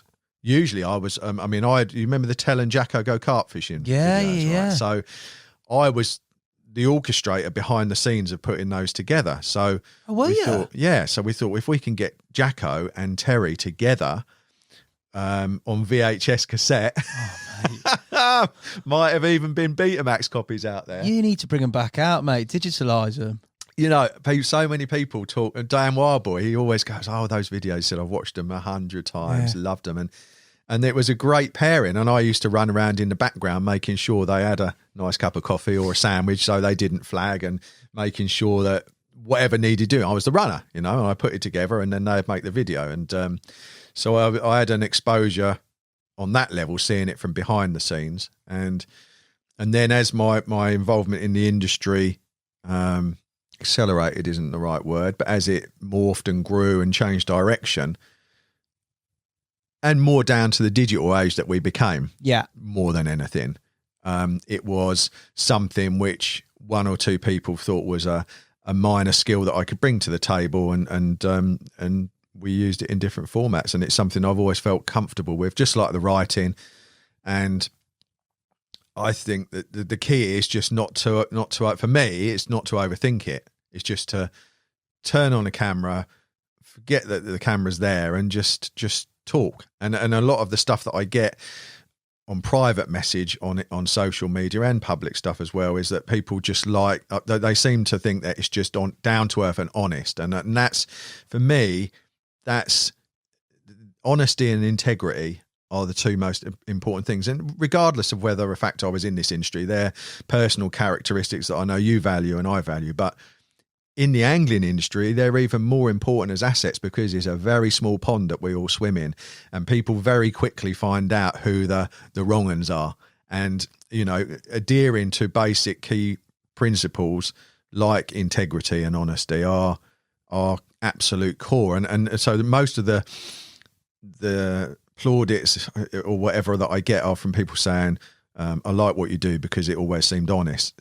And that to me is a massive compliment, A, because it is, and B, because people trust what I say. So if I start working with a company, I never start extolling the virtues of their products from day one, because I explain to them, and they already know, that the asset really is integrity and truth. So if after a few months I can say I've used this, and so to me, if I go on camera somewhere or in print and I'm saying this is really good, then the guy out there who might earn £100 a week in a factory, he might trust my word and buy it.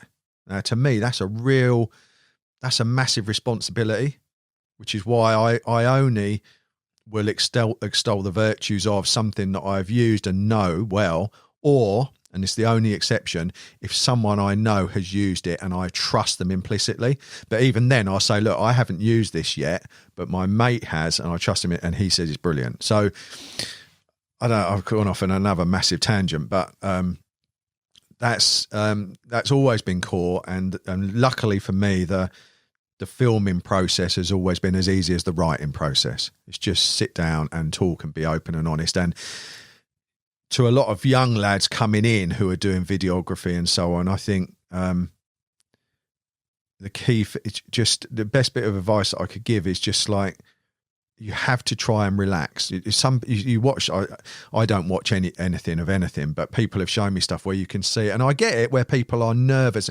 You have to overcome it. Don't overthink it. Take a deep breath and relax. Don't worry about what you look like. You see some of the young lads doing it, and you can see they want to clench their jaw to look really, so the beard line's perfect or whatever, and the gels, but and I think you've got to have a bit of gel in the air. Bit, yeah, you know. But don't overthink it. Don't think right. See, I don't. But if you start obsessing over your image, then you're thinking about the wrong things. Yeah. Just think about what you're going to talk about and deliver it and don't feel. I think seeing you, and I think my fondest, that's a great way of putting it. It feels like I'm on a dating show. My fondest sort of memories are your thinking tackles that you did. I think to be able to present a show like that and convey your sort of passion in a very, not waffly, not BS and loads of but in a very concise manner, that is a massive skill, mate, because that is not easy. I can sit on this and I can talk lots, but to be able to get all that in there and it be alive and engage people, that is a massive skill and testament to you, because that is not easy to do. Well, I appreciate that. Thank you very much. And I think that you would reflect that insofar as, a lot of people do fishing tutorials, for example, but some of those people who do them have caught more big fish than others. They're so phenomenal as anglers, but they can't all communicate. It's all about communication, isn't it? So you take someone like Ian Russell, natural communicator. I don't know if you've had him Top on, but top bloke. What a lovely bloke. And a brilliant angler. You don't want to be on the same lake as him, which I have. You have to raise your game then. But a lot of the time it doesn't come down to, if you're going to be an angling tutor, it doesn't matter whether you've caught the most 50s or whatever. It comes down to, have you got a basic understanding of things and can you communicate it? And yeah, communication is skill. I always is a skill, I suppose, and I always respect people. There's a few natural communicators in the old end. Terry's one, as I said earlier. Matt Hayes is another. Yeah. People that are just good communicators. I don't think it's a skill. It's just something that you either do or you don't. It's just natural, like breathing, I suppose. But always try and think as well of what people don't know. So, and this is something that I'm always learning a bit more. So if I say, oh yeah, we got down on the end of the wind and how to go for them, right? Just that one sentence. Yeah. I get so many messages this week. Yeah. What's the end of the wind? Is it where it's blowing or where it's not blowing? Right. So you can't, and I respond to every single question I get on social media. And I always have to be mindful of the fact that there are a lot of people who are coming into it, that are coming into this amazing sport, even more so in the last year, that exactly you can't just take for granted that people know stuff. You have to, so that's another thing, if you're a videographer, just try and, there are no stupid questions, Sometimes I've interviewed people in your position, like where we've been reversed, and you have to ask the dumb question because even though you know it, that all the people watching may not know it. And you have to, and it's special skill to be able to do that role that you do, because you might say, so it could be anything, couldn't it? But being a skilled interviewer as you are is a skill in itself, and being prepared to ask those questions you already know the answer to, but they don't. I'll take the skilled interview a bit out. I've cut it. I'll put it in the frame of my house. I'm done. No, it's impressive stuff, that, mate. And as you say, it is. You're good at both, and you've managed to find your way pretty instantly into both, mate, which is testament to you. So looking back at this time at your angling, you sort of ended that chapter on Manor, linear. How did things go from there, in amongst obviously getting involved in writing and a bit of TV?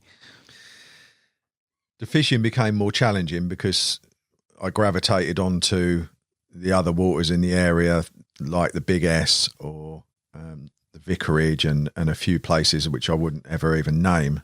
And fishing went up several gears. It was a time where you just didn't know there were big fish everywhere, it seemed like. And it was really a fish that my mate Dave Elliott had caught that caught my eye. So I've seen the pictures of this amazing fish that he caught, a 30-pounder. It was a mid-30 actually, and it was the carp of my dreams. And it was I had known where he was fishing. It was quite a small lake, but we didn't know how many fish it had in it. And over the years that I was fishing the Big S and so on, the stock on this lake where Dave caught this big and got slowly thinned out because there were fish were being moved. Not, but the place was it was under I don't even know what you call it. Its period of life was coming to an end due to forces outside our control. So the fish were being moved to save the fish. And the stock was thinned down to a point that there were 10 fish left in the lake. And that was the time that I started fishing it. How big's the lake? Roughly? Not very big. 3.5 acres, something like that. Gin clear, weedy, 10 fish, known to be quite tricky. And I started fishing there in about 2004 and maybe 2003, actually, August 2003, I think. But it was somewhere that was going to utterly dominate my life from 2003 until 2006. And then a little bit beyond that as well, which I'll explain. But the place was the ultimate amphitheatre, really, for me, because if you're an arboreal carp angler, which if you live your life in trees, which I do, then gin clear water, weed, hardly any fish, watching the characteristics of the different fish and trying to notch through these carp towards the ultimate goal. So this fish that Dave had caught a few years before hadn't been caught again. And with the reduction in the overall stock, the fish had started to do very well, to the point that between us, we had created something very, very special, almost like a Yateley car park lake that no one knew about. So it was just you two on there? Well, David finished. So he'd done his... He'd finished. Well, he hadn't finished, actually. He had caught the big one, but then Dave did a lot of barbel fishing and he was doing a lot of carp fishing on other places and so on. So Dave didn't, for one reason or another, stay to work his way through the stock, but he was off doing things in the Cotswolds and all other kinds of missions. So I started fishing there, and there were a few other people that fished it, including a couple of old boys that had fished it for a long, long time and were very protective of the place and really didn't like me being there. But there was, I don't know, there was an electricity about the place that I believed that this fish, this really long mid-30 that David caught, I believed it hadn't been caught with. I'd seen it and it was getting bigger and bigger and bigger. And in my mind, as this arduous campaign went on, I became convinced that it was going to be over 40 £40. Ostensibly, David caught it, but ostensibly an unknown 40 £40 carp in Oxfordshire, which was beyond exciting. I mean, that's like just, Holy Grail. Yeah, the Holy Grail. And so as the campaign's gone on, I've managed to meet all of the other stock, no way, one by one, and of which there are several key things. Which, I mean, it'd be a whole thing just to. I mean, in the book, that lake forms probably a quarter of the entire book, which is 100,000 words plus. So it's such a significant phase that I couldn't even begin to talk about it all here. But there was, well, I'll begin to talk about it here, but there's too much to get into. So there was one particular fish that had been uncaught for 7 years, and it was just one of those really odd, rare fish. And it had this incredible deep red plum coloration, and I managed to catch it one day. And it had gone 7 years uncaught, and wow. it had gone up to 38 pounds and 14 ounces. And I caught it this misty September morning. It was interesting actually, because the lake was, I mean, any lake with 10 fish is hard anyway, especially small lakes. I think 10 fish in 30 acres would be easier, but on small lakes can be the hardest of lakes. They just know as soon as the game is afoot. And I remember this particular, I mean, most of the lake was covered in weed. It was a proverbial football pitch. And I remember one day I'm walking around, I'm trying to find these fish, and I stood on the point of this lake that gave me the best view, and I just saw, like, how killer whales would come up in an ice hole and look for seals? Yeah. Right? This fish that was as black as the head of a killer whale came up in this circle of weed-free water, only like the size of a golf umbrella. And it came up and it just seemed to hang there in the sparkling sunlight and then went down. And I thought, oh my God, that's the old that's the old 29 that hadn't been caught for 7 years when it was £29. And I thought, all right, this is it. This is happening now. So I got myself in position, went out in the boat. You know, there was no rules. So this lake had just been left. There was no governing body, no rules. There was just a few of us that fished it. We did what we wanted. So I've gone out in my inflatable and got to this hole in the weed, and then I've had a donk down to my doom and gloom. It was filth. It was just like hardly even feel the lead touch the bottom. It was just stinking silt and weed. But after this head had gone back down, Hassan, there had been a load of fizzing, so I knew that he'd fed there. Yeah.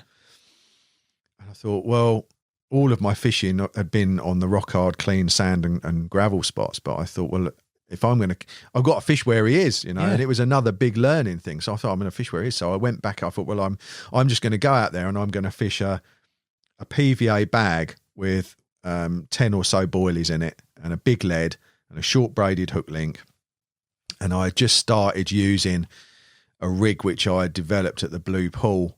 This is 2005, and it involved about 1.5 inches below the hook a massive lump of putty. Yeah, and it was something that was never. It wasn't in any media or anything, but I'd found in the Blue Pool I could hook fish independently of the lead, which was because I was watching fish and stalking fish all the time on the Blue Pool, and I wanted to come up with something. And I thought, it just seemed logical that something, as soon as they picked it up, that was hanging down would.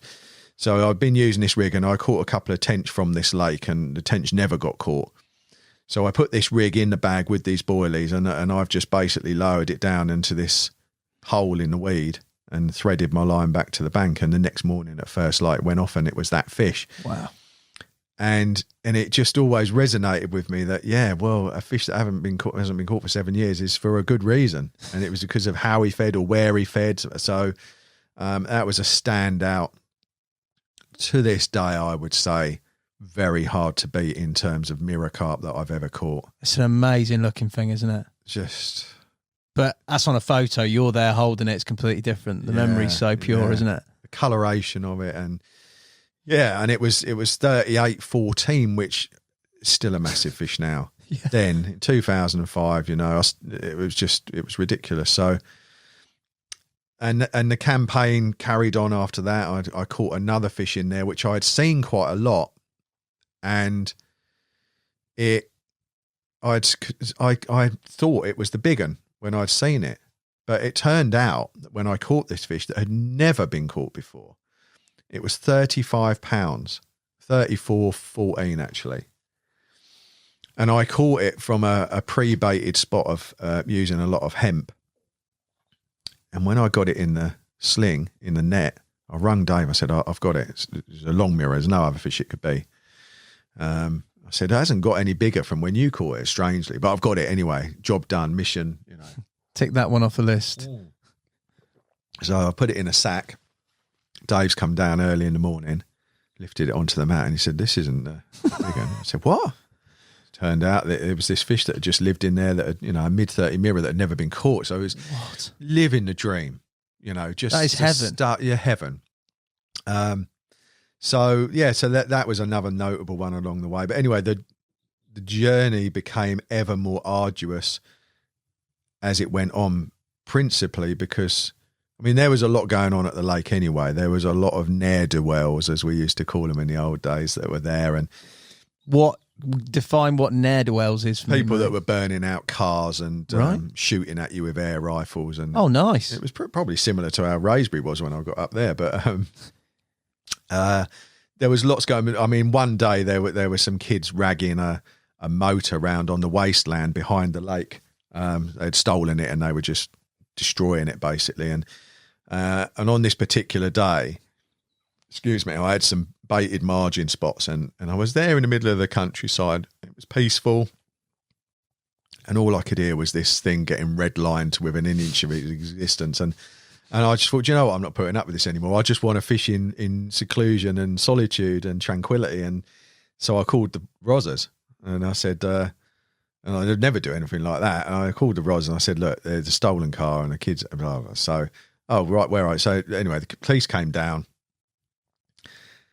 And it turned into a massive shit show because the police brought with them 2 dog units, 2 panda cars, a helicopter which was hovering over the lake, and I'm thinking, Brilliant. you've really pissed on your own chips now. You was worried about your margin spots because they was ragging a car over there. Now you got a helicopter hovering above the spots, up 50 yards up, 100 yards up, and but it had every cloud and all that. So when they eventually went, I got a call from an unknown number on my Nokia 3210. Oh yeah. So I answered it, and yeah, that's retro, isn't it? Yeah, it is. Bit of snake while you're waiting for a bite. Most people won't know what we're talking about. Oh, no, Good effort. Yeah, look it up. Snake on a Nokia Snake, 3310. What a life that was. That was good shit, that.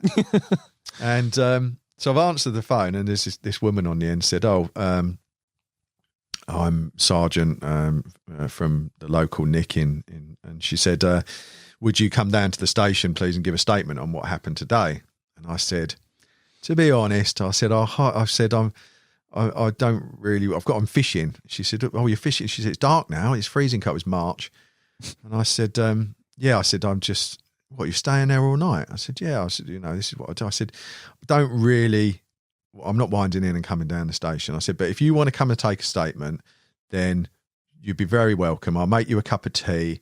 I've got a little camp. It's very cozy." I don't know what she looked like, but she sounded quite sweet, right? This shut up. So, and I'm thinking, well, she ain't going to do it anyway. She came down the lake, this No. sergeant from the Nick, and I met her at her car, and we're having a chat.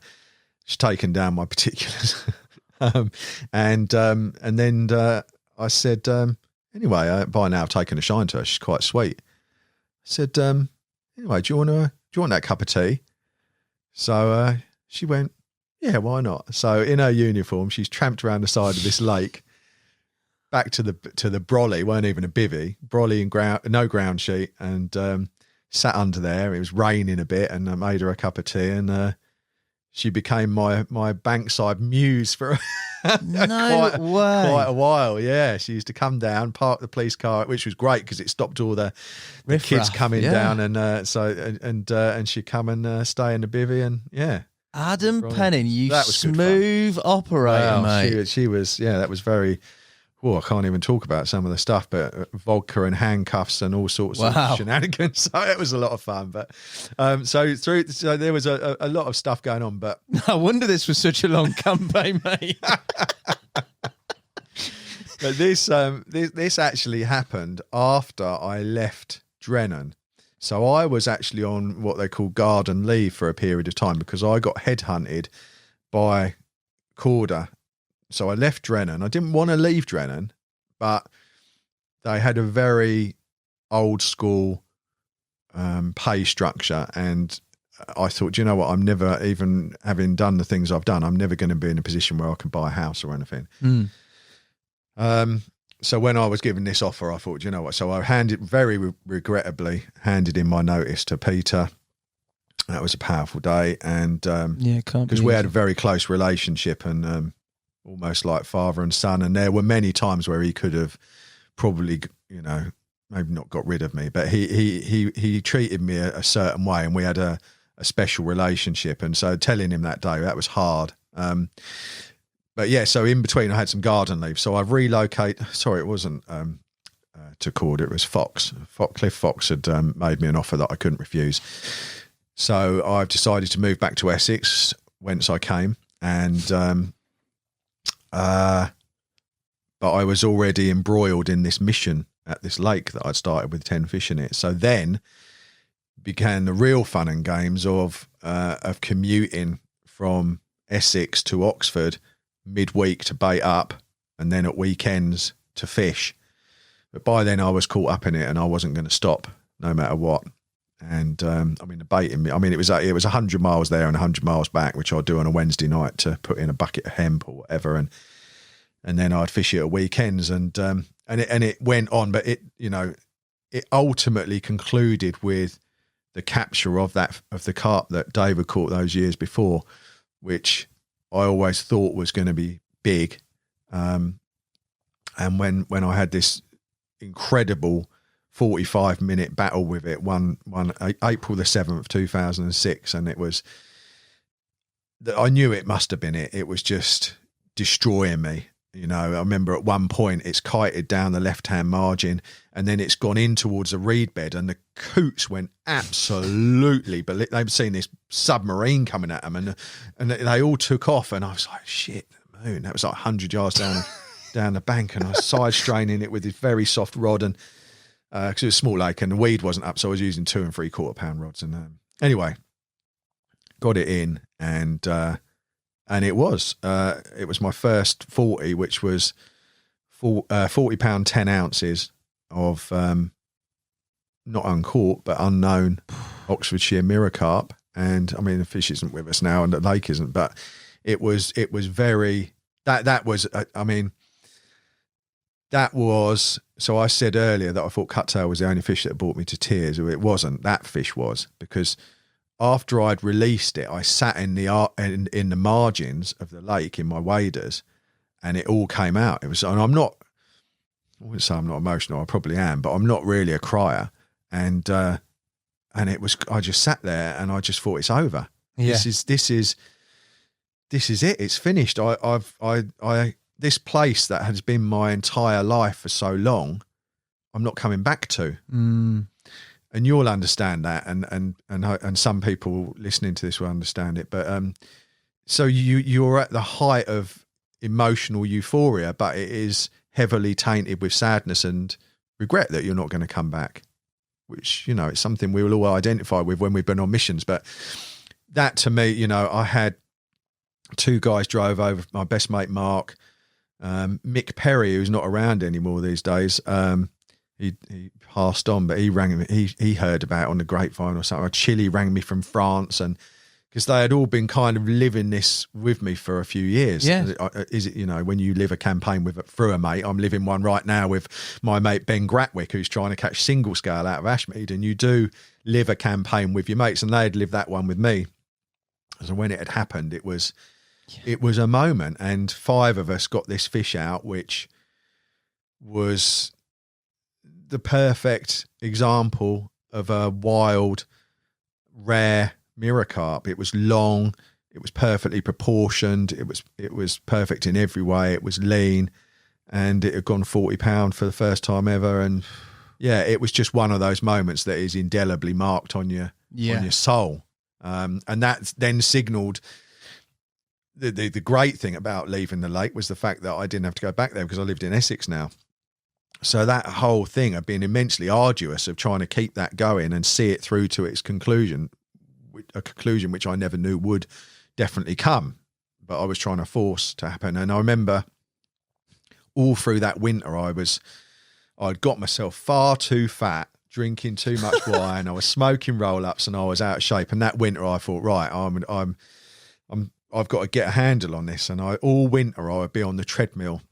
Really? And all winter I would visualise this fish, and it would, you know, when I'm doing a 10K run or whatever, and that would motivate, and I would just have this in my mind. I'd play out what I think's going to happen, what's going to happen, and then eventually it did. That spring, it was like it was almost like if you visualised it enough, it happened. But I think all that, everything that builds up to it, the fact that it was arduous travelling there, the fact that you did the treadmill work, the fact that it was such an all-encompassing part of your life, that only amplifies the significance of a capture, doesn't it? Massively. Like, no end. If you go there and pub chuck a single and catch the big one, you're like, it's nice, but nowhere near. Yeah. Nowhere near. Make it as hard as you can. So important. And what you just said there really defines my core as an angler, because I would say, above all else, I describe myself as a piscatorial masochist, right? So we're using Raisbury as an example. When I started fishing there, when it was 120 acres with 40 fish, and you could only fish weekends, as I did, it was way above me. Yeah. I wasn't even capable enough as an angler, let alone having the time. But I thought, I'm going to do it anyway. Yeah. Because I like the pain. Yeah. Because I'm a piscatorial masochist. Because, as you just said so eloquently, when it happens, bam, it really, really means something. And that, to me, is the real core of what my angling's about, that I want it to mean something, and that might be because it's been really hard work to get, or it might be because I've ignored everything else and done it my own way, or a combination of the two. And when I look in the net and see a fish, if those ones that really mean something are the ones like we were talking earlier about things that we won't talk about on here, but when you're an old man sat in your chair, they're the memories that will stay with you. They're imprinted on your soul. Those emotions that well up in you when you look down and you think, my God, I believed it. I tried to make it happen, but I also knew it might never happen because I'm not Terry Earn. No, it's magic, mate, isn't it? Magic moments. Made one of my eyes sweat just talking about it. Yeah. Mate, it's good that you've got that many memories. Like, do you know what I mean? They are so special, aren't they? They are, yeah. So from that chapter, incredible first, I wouldn't expect anything less, to be honest, Mr. Penny. That's the first 40-pounder. The sort of Oxford chapter has come to a close. I want to talk about somewhere Essex-based that I know you spent some time on. That's got a link to Nash Tackle, and that is Bayswater. Talk me through your time on the infamous Bayswater, mate. Bayswater is a huge respect for Gary and what he's achieved with the place, first of all. Gary is, not only is he a genius, but he is one of my favourite characters that I've ever met in fishing, bar none. There's no one like Gary Bays. And, I've got a huge affection for him, and what he's created with the day ticket and the syndicate, so a lot of people probably don't know there's two separate things going on there, is very special. He's cultivated it so carefully in terms of the aquatic life that's in there, the types of snail and everything that he knows in his amazing mind, and he's created two very, very special fisheries. And I started going to Bayswater Day Ticket Lake about 2013, probably, something like that. And it's always fascinated me. I really like the Day Ticket Lake because it is full of immaculate fish that really don't get caught that much. I don't know what it's like now, but then for the amount of rod hours that it got, not a lot will get caught. And there was 200 odd fish that were pristine, big and immaculate, and they were masters of really not getting caught very much. And that fascinated me because it was in quite a very small environment, particularly in the winter when it really interested me, because you could have the entire stock positioned centrally. So anyone watching this doesn't know, there's no real weed or snag. So in the winter, they would gravitate to the centre of the lake, which was as far away from the angling activity as they could get, which was only about 15 wraps maximum. But that could be targeted from maybe 4 or 5 different swims on the lake. So you would have, let's say it's 3 rod limit. So if you've got five swims, so at any one time underneath this pod of fish, you'd have up to, so how many? I can't remember. I was 5 saying. swims. So if you've got 15 sets of end tackle position, maths was not my strong. No, you got there. We got there, though. I'll edit that. I could do English, not maths. Numerically dyslexic, I genuinely think I am. But and yet with this positioning of traps underneath these fish at all times, very little would get caught. So that was a really interesting place to try and find things that would work, that would elicit a response and get you that hooked fish. And I used to very much measure my success by what was going on the lake, because although I love going to somewhere like Raysbury as it was and seeing no one, I also get a huge buzz from mixing it with other people in a competitive kind of atmosphere. I do like both. I get a big buzz from both. And on the Day Ticket Lake, you could see very clearly how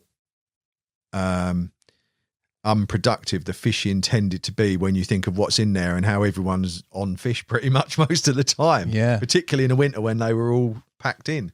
You feel them on the way down. So I found that fascinating. And, I found lots of, a small selection of things that worked really, really well. That tended to fly in the face of everything that the fish were exposed to. You know, so it's basically how all of my fishing goes about is give them something they've never learnt by association, that they've not been exposed to, something that, so I ended up fishing with very light mono hook links, running leads, tiny hooks, tiny hook baits, tight lines, because the fish are really, really riggy. Because they're so perfectly formed in every aspect, they're really good at carefully filter feeding their way along the bottom. And if they come across a snowman on a size 4 hook, it probably won't even go in, but if it does, it's back out in an instant. You know, those fish were masters at sifting. Whereas a size 10 hook or a size 12 hook with 1 grain of plastic tipped with 2 maggots would go in, and because it was attached to an 8-pound mono hook link instead of 25-pound snake bite, they wouldn't even know it was in there till it was too late. And then when they did hook themselves against the lead's sliding away from them. Yeah. So everything was different. And, you know, we could go there and fish like that. And in the course of 24 hours, myself and my client, we might catch 5 fish between us. Whereas quite often over the course of an entire week, there wouldn't be 5 caught in the winter. You know, back then, it might be different now. But so that was really interesting. And I always liked pitting my wits against those fish and against those anglers, you know. And you would see some other people, you know, would come down, very good anglers who would do the same sort of thing, you know, and they would see a weakness maybe or something to be exploited and they'd do well. But the majority of people, it wasn't lucrative. It could be very hard. Tricky. I remember some of the bites on a tight line with a running lead, you know, and it would just be bip, bip like that. And you would lift the rod up and there'd be a 27-pounder on the end. Very subtle. Yeah, so that was interesting. So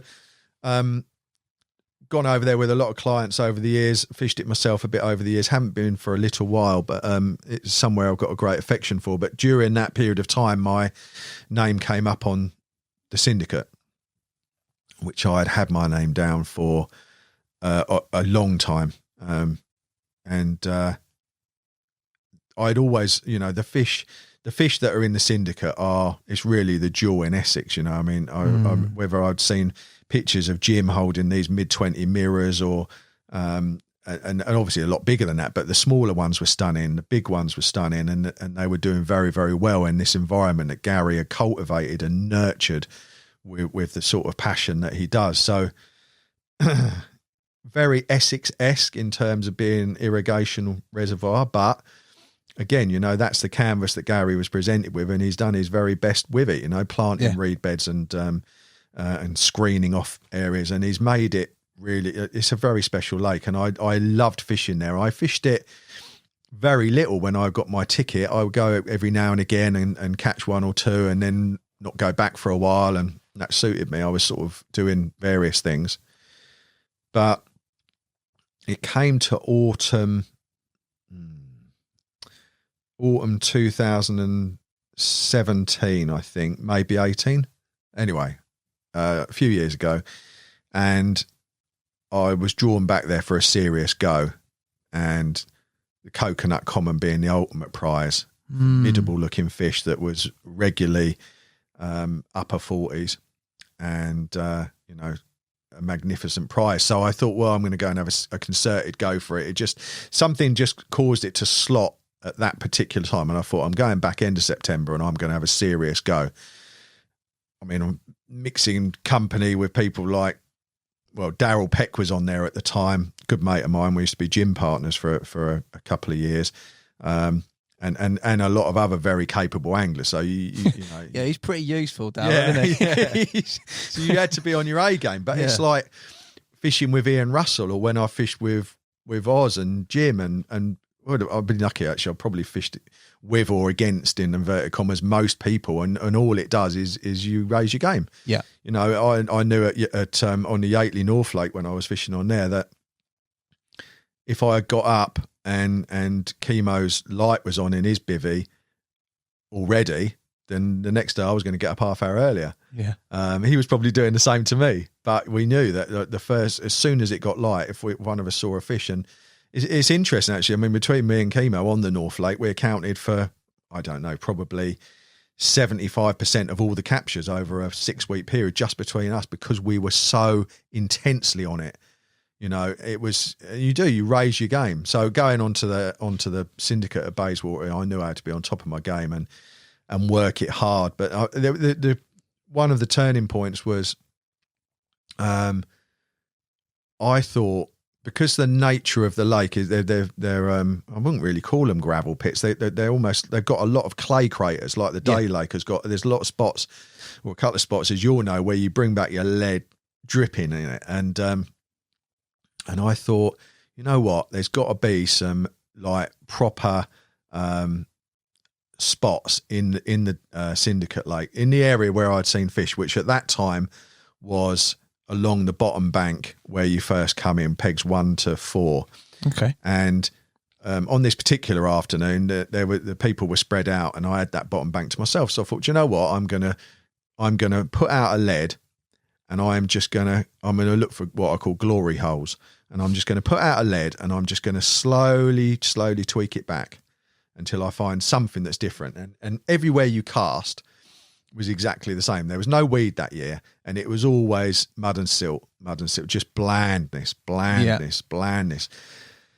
Started by the gate, and I worked my way along like over a period of 2 to 3 hours across a few. So I'm like, so when I do a cast, not only will I feel it all the way back to my feet, but the next cast will be between 6 inches and a foot left. So it's a skyline job, obviously, intimate reading of the skyline, but just methodically working my way along.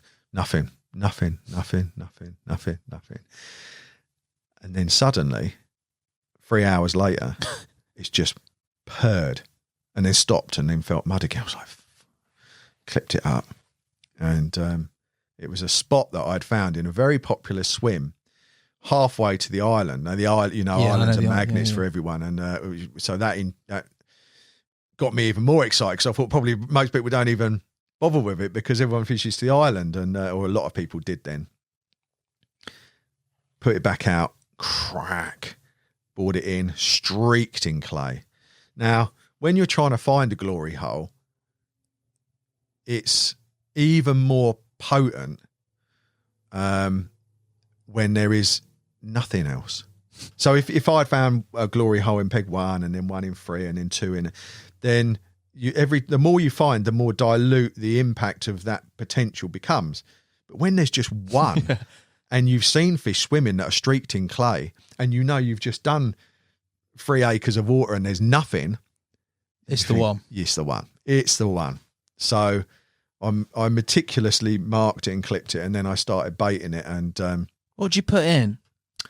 I put in a mixture of chopped boilies, casters, hemp, probably some liquids as well, bit of salt, and I started baiting it. But I also had something going on in the back channel. Now, the back channel was where I thought it was really going to happen, behind the island, the narrow bit. Yes. And I really thought that I'd lost a fish in the back channel after I got something going, because my buzzer packed up. The buzzer packed up with the sounder, but one or the other. And yeah, I've gone down and the fish was gone, and devastated by that, because bites are so hard to come by. But I'd found them using this back channel in the middle of the night, just gently sloshing over in this tiny bit of water, just breaching and rolling over. And I stood there watching them. And so I've got something going down there, but I thought I was going to catch what I was going to catch from the channel, because no one was fishing it, and no one seemed to know the fish were going in there, because they only tended to start giving themselves away at 1 in the morning in there. And if you looked in there at first light, it would be smoky. But by the time it got an hour after first light, the colour would drop out. Yeah. People would do a lap and go, it's gin clear. It looks like nothing's been in here for ages, but they were going in there. So I thought, right, I'm going to use this knowledge that I've got. I'm baiting that spot out in the lake as well, but where it's really going to happen for me is in the channel. So, but I didn't want people to know I was fishing the channel. That was protecting my angling was paramount. So I got a brolly and I put it under the bushes in the channel and put a camo mesh over it and screened it off. There there was no swimming there at all. I had to get some massive lumps of concrete to go under the legs of the bed chair. It was all very uncomfortable, but it was all screened off and very intimate. And then I got my bivvy and set it up in the swim.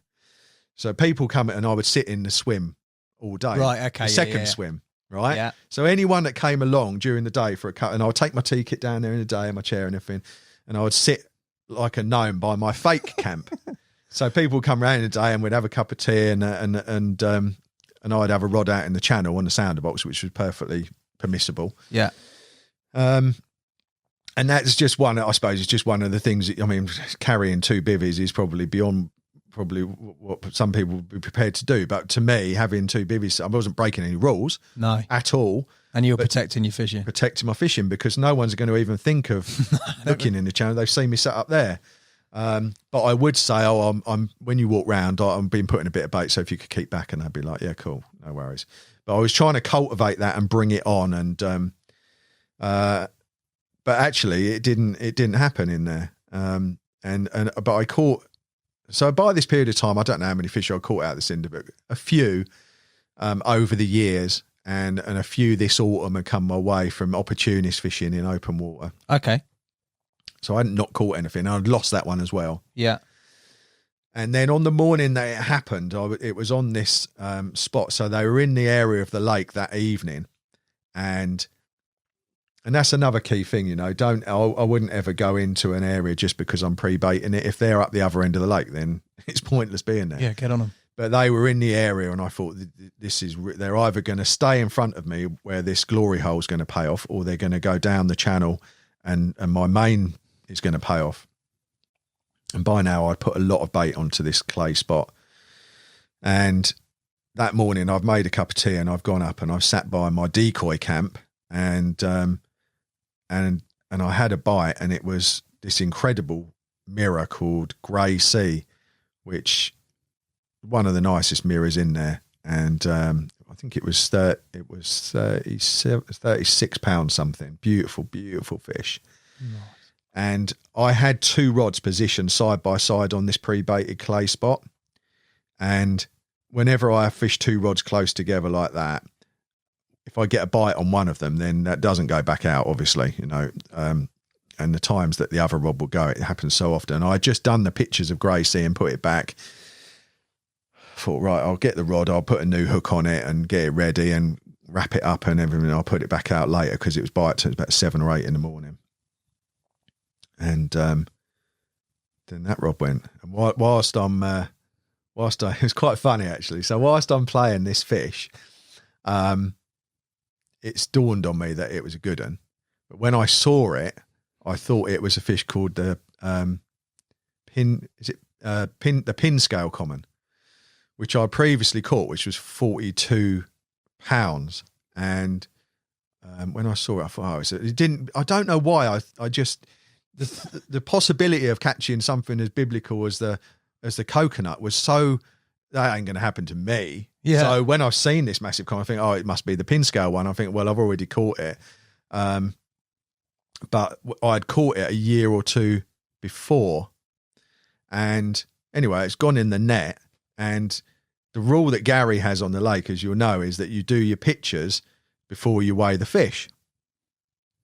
So I'm thinking, cool, it looks a bit bigger than when I caught it last time. So I'm not going to unhook it and let it go. I'm going to, you know, it's the pin scale common, but I caught it again. So, so I've got the fish, and I've set myself up for self takes, and I lifted this fish up, and I'm really struggling to do the clicker under the chin, and I did about 3 pictures, and I thought, what the fuck?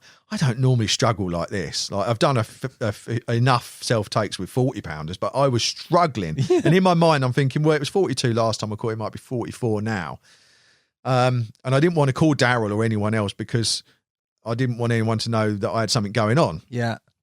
So anyway, I thought, this is ridiculous. I'm gonna weigh it. What's going on here? So I put the fish down gently. I'd obviously got everything ready, and I put it up, and the needle's gone 42, 44, 48, 52. Jeez. Oh shit. It's the That's why I was- coconut. You could have slipped it back thinking it's a recapture. You absolutely. Honestly, I was such a div, and that was another one of those magnitudinal moments where it just hits you with right, okay, just put the fish back in the water, Yeah. get made together, ring Joe Morgan who came down to help me, and and that was the coconut. It was 52 pounds and 1 ounce, which I think it was the first time it had gone over 50. Either way, that's an incredible capture, mate. Incredible fish. Thank you. A common of everyone's dreams, the proportions, the colour, and, not a very regularly caught fish. It would get caught on zigs, but to get caught on bait was very rare, once a season probably, something like that. So what was on the hook, mate? a bunch of maggots. Bunch of maggots. Yeah. Which I'd put out there with a mesh bag of chopped boilie, maggots, boilie crumb and maggots mostly, but on this spot that I'd been working. Yeah. And a greater common I won't say I'll never catch because I'm trying to catch a similar one at the moment, but a common of such magnitude that it will come along once or twice in your life if you're lucky. So that was, and bless Joe Morgan, he come down from Colchester and helped me do the pictures of the fish, and then I realised why it was so hard to hold, because it was a 50-pounder. So, I love the blasé. Oh, it's a recapture. I'll have a little look at it. I was just ridiculous, really. I mean, to not realise you're holding the coconut, and I still look at those. I've got. They're quite. I did actually do a couple of reasonable ones, but you can see I'm struggling. Every now and again, I'll just look at one and think, "You twat." But brilliant memories all the same, mate. Yeah. Was that the end of your time on there, or did you stick around and catch a few more? I did keep my ticket, but I don't think I fished it after that because other things unfolded and other directions, and I wrote an email to Gary and Anne about a year or two ago, having realised that I'd been paying for my ticket a year, but just not getting around to fishing it. And I thought, it's crazy. I knew there's loads of people that want to fish it, and it was a lot of money. And I thought, so I wrote and I said, thank you for everything. You've helped me achieve an angling dream. And I gave up my ticket, and with the greatest gratitude and respect to Gary and Anne. Never forget Anne behind the scenes doing what she's just brilliant. So, a fairly short chapter, but I suppose the end conclusion spanned from the end of September to the end of October, during which I probably fished 3 nights a week during that period. Yeah, and I caught some of this incredible fully scaled and a few others. But although that chapter conclusion was quite short, the period of my intermittent love affair with the syndicate went from 2014 maybe, when it was, sort of a 4-year in and out. Yeah. Catch one. Oh, I love it here. Thanks, Gary. I'll come back again. And I guess it was one of those that I loved the fish. I just didn't want to rush it. Yeah. I just happy catching one every now and again, because sometimes you can shoot your proverbial load and it's all over and you think, I wish that had lasted a bit longer. But it lasted long enough, and it was a joy to be there. So, yeah. And around the same sort of time scale, roughly, another venue, Essex, the Quarry, that was prevalent as well, mate, wasn't it? Very, yeah. And that, unlike sort of your typical Essex irrigation style reservoir, if you like, a lot more characterful. Talk to me about your time on there. Well, as you'll know, it's your quintessential gravel pit, really, dropped into Essex, and then there aren't any of those in Essex, or certainly none that I can think of, and certainly none that come close to the majestic Quarry. It's like when you're there, it's just like you're fishing in the Colne Valley or in the middle of Kent or somewhere, and it's somewhere that from the first moment I walked on there, even though I saw it in its late winter colours, sort of March time, it just grabbed me, because it's just islands and bays and deeps and shallows and snags and lily pads and weeds and clear water and incredible carp, and you couldn't have a a better recipe, really, could you? So I started fishing there in about 2013, I think. Might be 14. Anyway, around about that time. And it sort of abridges the Bayswater thing that we just talked about. So when I said I'll go off somewhere else, and that one of the places I would be going would be the Quarry, which was a day ticket. And the thing that amazed me about the Quarry was that when it became day ticket and I could get down there and have a walk round and a look and fish it, it suddenly hit me that no one had really told me how amazing the Quarry was. And I knew loads of people who had fished the Quarry. I was thinking, why hasn't anyone just banged on about how beautiful it is? Because I was really smitten by it. And even though it's day ticket, it was also the perfect place for me to do my tutorials and guided stuff. And it was also the perfect place for me to angle because it was close to home and it ticked a lot of boxes. So, excuse me. So I started fishing there, and it was lucrative from the start. The fish clearly liked bait, and if you fished well, you could catch them. So it didn't suffer falls, but at the same time, it certainly wasn't ridiculously hard or anything. And what was the stock like at the time that you were on there? That sort of start? That was before Ben had started to put in a lot of others. So he did go through a phase in the latter part of his tenureship where he put in quite a lot of fish because he had this idea he was going to turn it into, to quote Ben, into Sandhurst in Essex, like a big number of fish. But then they had, if they had gone in, they were in very few number. So I guess there was probably maybe about 100 fish or something. Right. It's about 18 acres or so. So nice stocking, So the fish in there were a mix of some very, very old ones, like the Duke.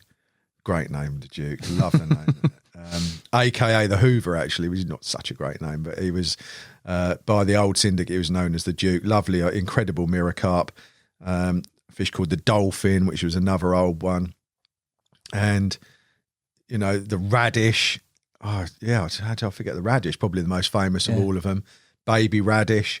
And they all became individual targets in their own right, that you would just try and catch as many fish as you could and be as effective at your angling as you could, and by process of doing so they should come along, which is quite often is just how I do my angling, is that if you catch enough you should catch the ones you really want. So it was interesting to see how the place changed, because it became one of the most heavily pressured day circuit waters in the southeast. And as it did, the carp became harder and harder to catch, to the point that it had a name as being a bait water. So the fish were very willing to come and take you on if you put in plenty of bait. But obviously when you get everybody doing the same thing, then that stops working quite quickly. And it was interesting to watch the diminishing returns over bait. So during this, I'm covering a big area of time here. So there were two fish that I really wanted to catch. One was shoulders, which was one of the oldest mirror carp in the lake. And the other one was a fish called Orion, which was a younger fish that had come from another lake, and it had gone up to about 37 pound, but was, from the moment I saw it, I just thought it was one of the greatest mirror carp I'd ever seen.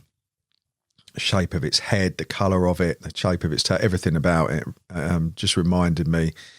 It reminded me a little bit of Cluster out of Raysbury and one or two others. And so they were. So I'm trying to catch these fish, and along the way, I was fortunate enough to catch the Duke and the Dolphin and the radish and the baby radish and various others. And I not caught shoulders and not caught Orion. And it was interesting that the returns over heavily baited areas were fast diminishing, and despite that, everybody who turned up to fish the Quarry just went in gung-ho and would put out a large bucket to begin with. Because I was living local and fishing it during the week with clients, and usually I would stay on for a night or two afterwards for myself. I was able to see what was going on. So in defence of the people who were turning up and piling in the bait, they were just doing what they thought would work because that's what was saying on Facebook or whatever, you know. But you could see that the on the front line, the picture was quite different, and to the point that virtually it went through a phase where virtually nothing was getting caught at all. And I'd noticed that when it got down to scratching time, I'd switched to nuts, and I was fishing like half Brazils and a little bit of crushed nut and hemp and so on, and started to, over that period of time, I caught a few when it had been hard going. And I thought, right, they seem to have a taste for nuts, a bit of a preference. So I changed entirely to a tiger nut approach. But the key was that I baited really, really lightly. You still had to find the fish and you had to get on them. But if you put out, so using like a middle-sized spom or something like that, I would look to put out maybe 4 of them over a hook bait. So 4 little handfuls of tigers and a hook bait.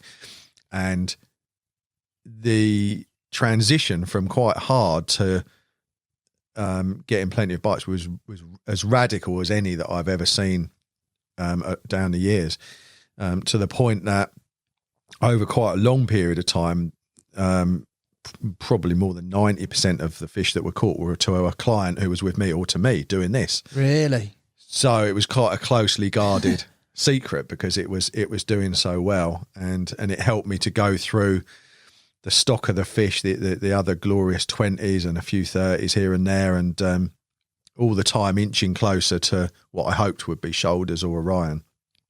And I did end up hooking shoulders in the back channel on a day sort of, they tended to go round behind the island quite a lot during the day on the bit that you can walk along between the island and the bank. And I found them around there a few times, and there was one end of that was quite deep, and you couldn't, it was before a swim called, what is that swim called now? There's a swim close to the end of the island, and before that swim was built, you couldn't really fish the corner of the island effectively in the neck of there, and the fish knew it was a safe area. So I went round and cut out a tiny little slot, and I used to go around there in the day because the fish would only go there in the day. So I'd fish the night's time zone, then during the day I'd take a pocket full of boilies, 2 rods, and I'd go around and sit there. And I ended up, I caught a few there, but I ended up hooking shoulders, but it came adrift. I didn't lose many fish, and it was just one of those inexplicable hook pulls. Just the way it was, but you saw it. Yeah, it rolled about 5 yards out, and big crusty old mirror, upper 30. I can't remember what it was then. Used to spawn out to about 34 pounds or something, so it might have been that, but that was in the autumn, so it probably was a bit bigger. But so that was a bit of a blow, but fortunately, I touched the old wood. I very rarely seem to suffer with that sort of angling accident. I've mentioned a couple during this podcast, but I'm not blighted with them, luckily. But so I put that behind me, carried on going, and it got quite interesting. Sort of end of September was rock hard, except to us doing what we were doing. Some of the fish that my clients caught were just 1 or 2 mirrors that I had never seen before or since, that just were slipping up on this approach. Was it just tigers as well that you were putting in? Just tigers. Just tigers. See, that in itself is a massive edge, if you like, because although most people use tigers, they'll use them as a constituent part of a mix. Yeah. Very, very few people just fish tigers. And you tend to find that the people that do or have are the older people. I remember when I worked at, when I was working at Corda, and I used to talk about just small amounts of tiger nuts and just fishing straight tiger nuts. And there were some good anglers there, but they were a lot younger than me. None of them had ever done it. It was almost like an old-fashioned sort of thing, but very, very effective. And it's still one of my keen favoured approaches. But it got interesting sort of going into October. Now, this fish, Orion, the quarry was immensely pressured. Hadn't been caught since the previous spring, when it was 37 pounds or something like that. And it had, the pressure on that lake, it was very, very heavily fished. And the the fish hadn't come out, but obviously the longer it hadn't come out, I thought, I'm getting enough bites that it should come along. And I was fishing a swim, used to be called the Pallets, and I was led in about because it was very weedy. You had to really refine your art of finding spots there. And I found this, I was led in about, and I had to get chesties in and go out into the water. To the left of the Pallet swim was swim 5, which didn't get fished an awful lot. And the swim next door to that was very, very busy. But if you waded out, and I was led in about on the sort of no man's land between swim 5 that didn't get fished much and Pallets, which wasn't really in Pallets water either because you had to wade to cast there. And while I was doing that, I found this area of very, very clean, smooth silt surrounded by tall weed. The spot was maybe 3 foot in diameter, something like that, a single rod spot, and it was about 80 yards out. And as soon as I found it, I thought, that's going to do me a fish. And the swim 4, I can't remember the name of it, to the right, swim 3, sorry, that had been very lucrative for my clients. So whenever I was up there on a tutorial, obviously I always put my clients in the best spot. And at that time of year, the fish were up that end a lot. And quite often when I was working there on my own, I'd find myself in that part of the lake. So I thought, I'm going to always put a rod on that spot when I'm in this area. So I started baiting it lightly when I was leaving. And with by now I'm using a few casters and along with the tiger nuts. And the nature of the spot was such that I just knew that I could bait it without it getting mithered because of where it was located between the two swims. That was quite a long way out, and it was small and hard to find, and there wasn't really an obvious thing on the skyline, all that. And but the first few times I fished, I think the first time I fished it, I didn't catch anything, even though there were fish in the air. I was thinking, the second time I caught a tench, the third time I caught a very small carp.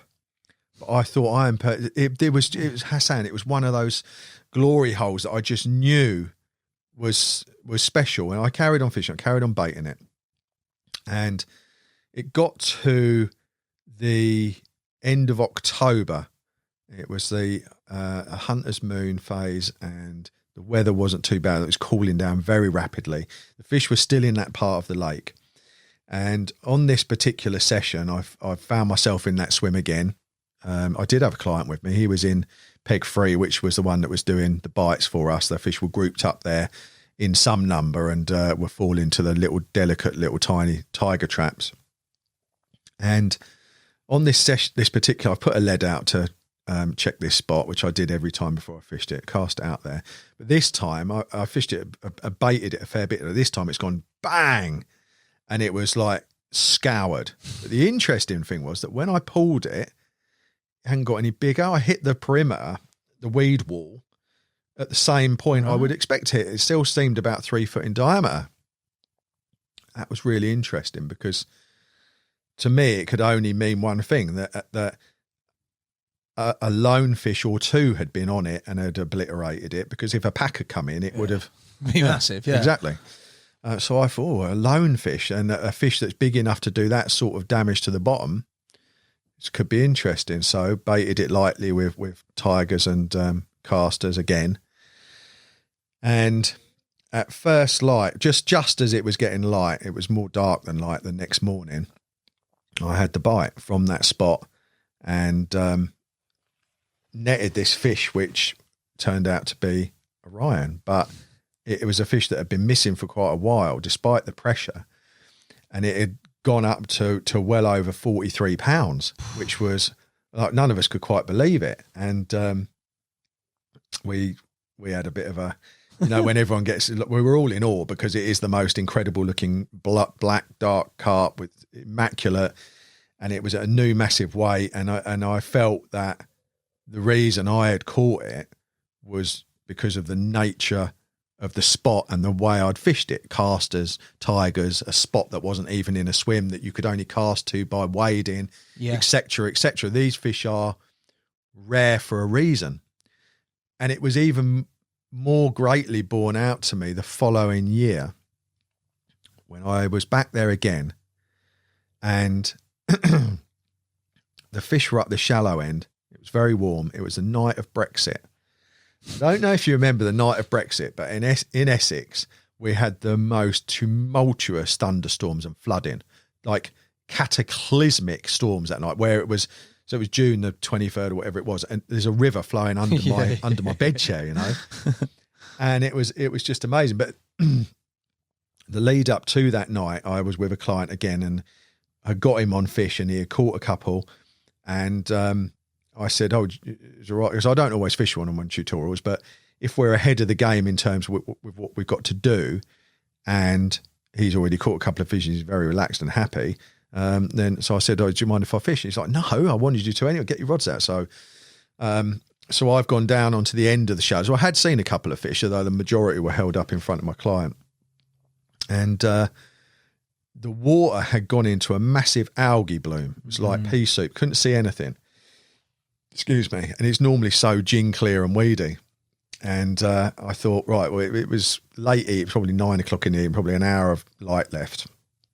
And I thought, right, what I'm going to do is I'm just going to wade out and find spots with my feet and find trap, because the whole area of this, you've been there, the whole area of the shallows at that time of year, notwithstanding that night we were going to get probably 2 foot of rain, that most of the shallows was quite wadeable up to the top of your waders, 3, 4 foot, 5 foot at its deepest. So not if you're my height, Adam, mate. You're at there, mate. So taking the hobbits out of the equation, you could get around out there, and so I've gone out with a prodding stick, and as I've gone along the margin, I noticed that there was this absolute abundance of snails, giant water snails all along. And I've always, whenever I've seen them, when I've been at Dinton or wherever, I always think, like, if I was a carp, I'd just be crunchy and so I thought, right, well, I'm gonna take advantage of this. So I got a load of in every swim at the quarry, it used to be a saucepan from the old syndicate days, just for keeping the fish wet. It's a nice little thing. And so I went and got the saucepan out of the swim, and I went along and I collected all of these snails. Not all of it. I've got like 30 or so snails in this saucepan. And I'd found a spot right down on the shallows, waded just through all this silt and weed, and all of a sudden I've come to like, oh, hello, and driven the pole into market. And it was, you never fish it from the bank. I mean, it was literally a foot square. So I got a rod and a rig, and you know, these snails, if there's food near them, they'll sit and eat the food. So if there's a boilie there, they're not going to crawl off and go into the weed. They'll crawl onto the boilie. So I thought, well, I'll put down like 5 or 6 krill boilies, and I'll pour the saucepan of snails on top, and they'll probably stay in the locale, and I'll fish a hook bait. And so I set the trap. The next morning, I caught a Ryan again. And that is it summarises perfectly how some carp are just wired differently. Because that lake, as you know, was ridiculously pressured, and it took 2 really out of the box things to catch him, because no one else had caught him in that intervening period. And there are, in all, you know, we can all think of examples of lakes like you have here, where you have 1 or 2 fish which are so idiosyncratic by their nature that you have to do something different to catch them. And to me, one of the standout examples is those 2 captures of Orion, because you know, if I probably just fished a pineapple Ronnie out in the middle on the usual spots, I wouldn't have caught him. It wouldn't have happened, would it? So yeah, but the quarry got taken over. It's under really good new ownership now, and it's a syndicate, which I keep meaning to put my name down for again, because it's a few years have gone by, and it would be nice to go back there one day. But yeah, great lake. Really, really enjoyed my time there. Did quite a fair bit of filming. In fact, I was there doing some filming. Oh, that was it. Yeah. So it was perfectly positioned, because Broomfield Hospital was only about 10 minutes drive from the quarry.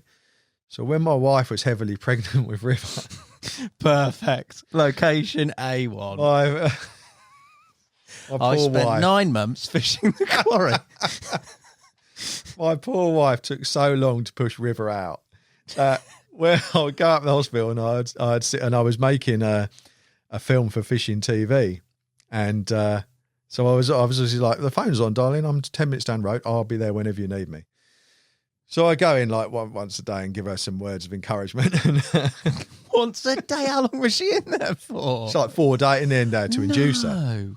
So they induced her in the end on the 11th of September. But on that morning, I caught this beautiful, long, paintbrush-tailed mirror carp, one of the best fish I caught from the quarry. And as I slipped it back, I got the call saying, we're going to induce her now. It's going on too long. So I washed my hands in the lake. And then an hour later, I was wearing the full gown and everything. Well, 10 minutes later, I was wearing the full gown and waiting for the delivery of River. So, yeah, I guess the lake played a pivotal role in my life at that How time. How surreal is that, mate, for a day? Yeah. She's always been very, very supportive of my work, my wife. She is a soldier, mate, to be fair. I can't imagine my wife letting me get away with that, mate. Do you know what? It was quite funny. It was a funny bit, right? So we're in there, and like, she cannot get this out, right? So every now and again, the doctor's checking the dilation, right? So rubber gloves on, he's having a little feel, and she and Hill's my wife. She's like, oh, God. And the doctor's like, one finger, this is right. And at one point there was 2 nurses and the 2 consultants and me, and poor Hills is screaming as he's just having a little feel, and they all turned and looked at me, and I swear they all went, "How did you even get her pregnant?" Oh my God. I'm quite embarrassed. I'm not John Holmes, clearly. You just got massive fingers. Don't worry, it's fine. She'll never listen to this. She'll kill me. Otherwise. We'll edit that out if she does listen to this, mate. But that was Quarry. I mean, obviously, it's a syndicate now, and you said you wanted to go back, but it's a special place, mate, in terms of character. Definitely. Some incredible fishing. Yeah, lovely place. And it's, again, if I was lucky enough to get a ticket, it'd be one of those that I would, like with Gary's place, that I wouldn't want to catch too many too quick. You'd want to have a long affair with, rather than a one-night stand kind of thing. Do you know what I mean? Because it's a special lake.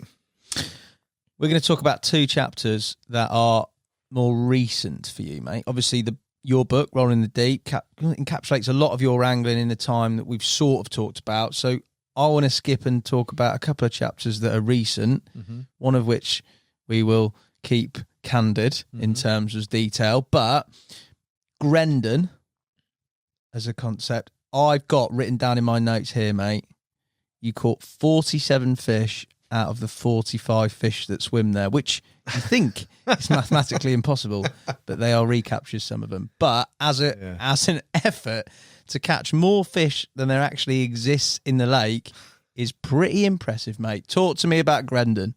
Oh, cheers. It just Grendon. So it's up in Northamptonshire. So it's a couple of hours drive. It's a syndicate of about 35 men. It's got about 15 swims, and it's about 15 acres. It's got a few 40-pound carp, most of which are commons. And the king of the lake is a fish called Tyson, which is currently over 56 pounds and is an incredible looking beast. Closely followed by a fish called Geordie, which is arguably the best looking common in the country. It's certainly in the top 2 or 3 in my opinion, and that is taking the Burfield in consideration as well, and the Spitfire. So yeah, Grendon. So I started fishing there at the back end of May last year, because obviously none of us could fish until about the 13th of May last year.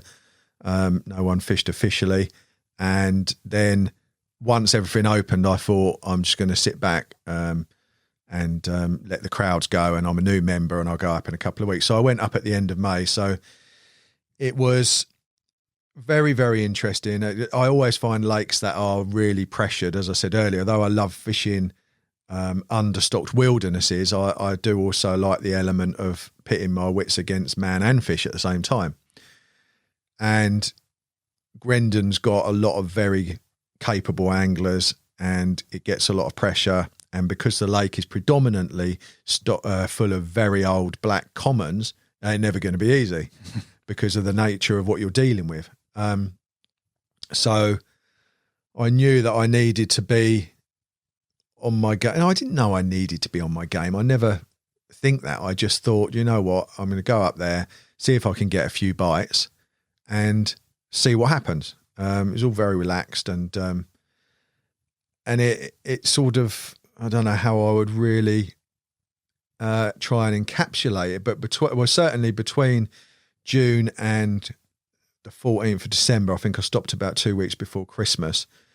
It was, I'm not even sure I blanked. It was just one of those, just, where sometimes it just happens. And similar to a couple of other things that I've done, people become convinced that you're doing something so secret that, but genuinely it was just that I loved the lake and the lake loved me back, and I worked hard. And I think the hard work element you should never understate, because it does, in November and December and October, in those dark nights when the fish were active but most people were in their bivvies, I would almost always be moving in the pouring rain at 10 o'clock at night. And very, very often I'd be at the lake walking around with a handheld umbrella in the rain trying to find them until maybe midnight, because I won't set up until they've told me where they are. And so a lot of hard work. I mean, the trip that I just did last week, I fished 6 different swims in 2 days. Testament to that. When I spoke to Tom Gibson and to Dan, they said trying to film with you is like trying to chase fog. It's absolutely mental. You're absolutely relentless in terms of, but for you, much like with everybody pretty much that's been successful that I've talked to on this podcast, location and getting on them is of primary concern. There's no point in setting up on a whim, willy-nilly in a swim because it's a going swim, for the want of a better term. It is all about that location. As you said there, you've highlighted 2 aspects where you're moving regardless at 2 a.m. if it's chucking it. And absolutely. You've got a brolly on and you're trying to search for him in the middle of the night. Yeah. It's something that has always been important and vital. But I would just wonder, I was just thinking while you were saying that, and I was just wondering if that's become more relentless, if you like, because of my life. Because I'm lucky to have such a nice family life, that any time away from that, is going to count. If it's going to take me away from my son and my wife and from normality, then I'm not going to go and kick back and put the barbecue on and go, I am going to go and I'm going to go and bleed every drop out of every minute of every hour that I can while I'm there. But at the same time, I don't feel like, I've got to do this. It's what I want to do. That's how I want to fish. That's how I get the biggest buzz, because going back to the Piscatorial Masochist, if I fish 6 different swims and I catch a fish at the end of that and you're done in and you catch a fish, they're just they're the ones that you always remember. So I like to put myself through the millstone or the grindstone, or whatever you call it, on that journey. And no doubt there's been times when it's worked against me. In fact, last week it worked against me. So I was in a swim where I'd seen a couple of fish. They weren't showing very much, but the wind was due to blow into that area. And it was a particular wind that they really like on there, from a particular compass direction that they really like. So there were already a couple of fish there, but I thought there more will turn up. And I set everything perfectly, fishing in really close. And then during the day, I've gone over the back of the channel with my sound. There's no weed or snags. I've taken my sounder box and I've gone 50 yards over. I climbed a couple of trees. And in the other part of the lake, up this arm, they were feeding. There was like 20 fish smoking up. First time I've seen feeding activity in 6 months. Wow. Yeah. Radical opportunity. So in a heartbeat, I've run back, packed everything, gone round, got myself in position. I mean, I'd have to show you a video of where I had to put this rod to get on the fish, because there was no swim and it involved a lot of wading and a little bit of manicuring with secateurs to even get in position.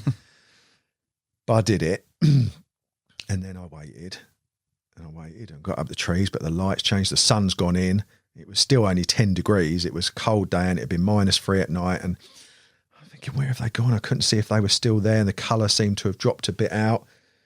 Then the bailiffs come round and we're having a bit of a chat. He said, they started showing over on the other side of the arm there. And I said, what, not in? He said, yeah, where you was. And he said, right in close as well. And he's not, but he was being struck. So I packed everything up. The fish had gone, I think, and got myself round there, which was quite a task in itself. Got back, and just as I've got there, someone else is going in there with a bucket. And he went in, got set up. The fish carried on showing him really close. And on his third day, he caught only the second fish that's been caught since early December. And so on that occasion, it worked against me. If I had, but I can't not fish for something I've seen. Yeah. So I've seen them clouding up. I'm not going to go, yeah, well, they might turn up here shortly.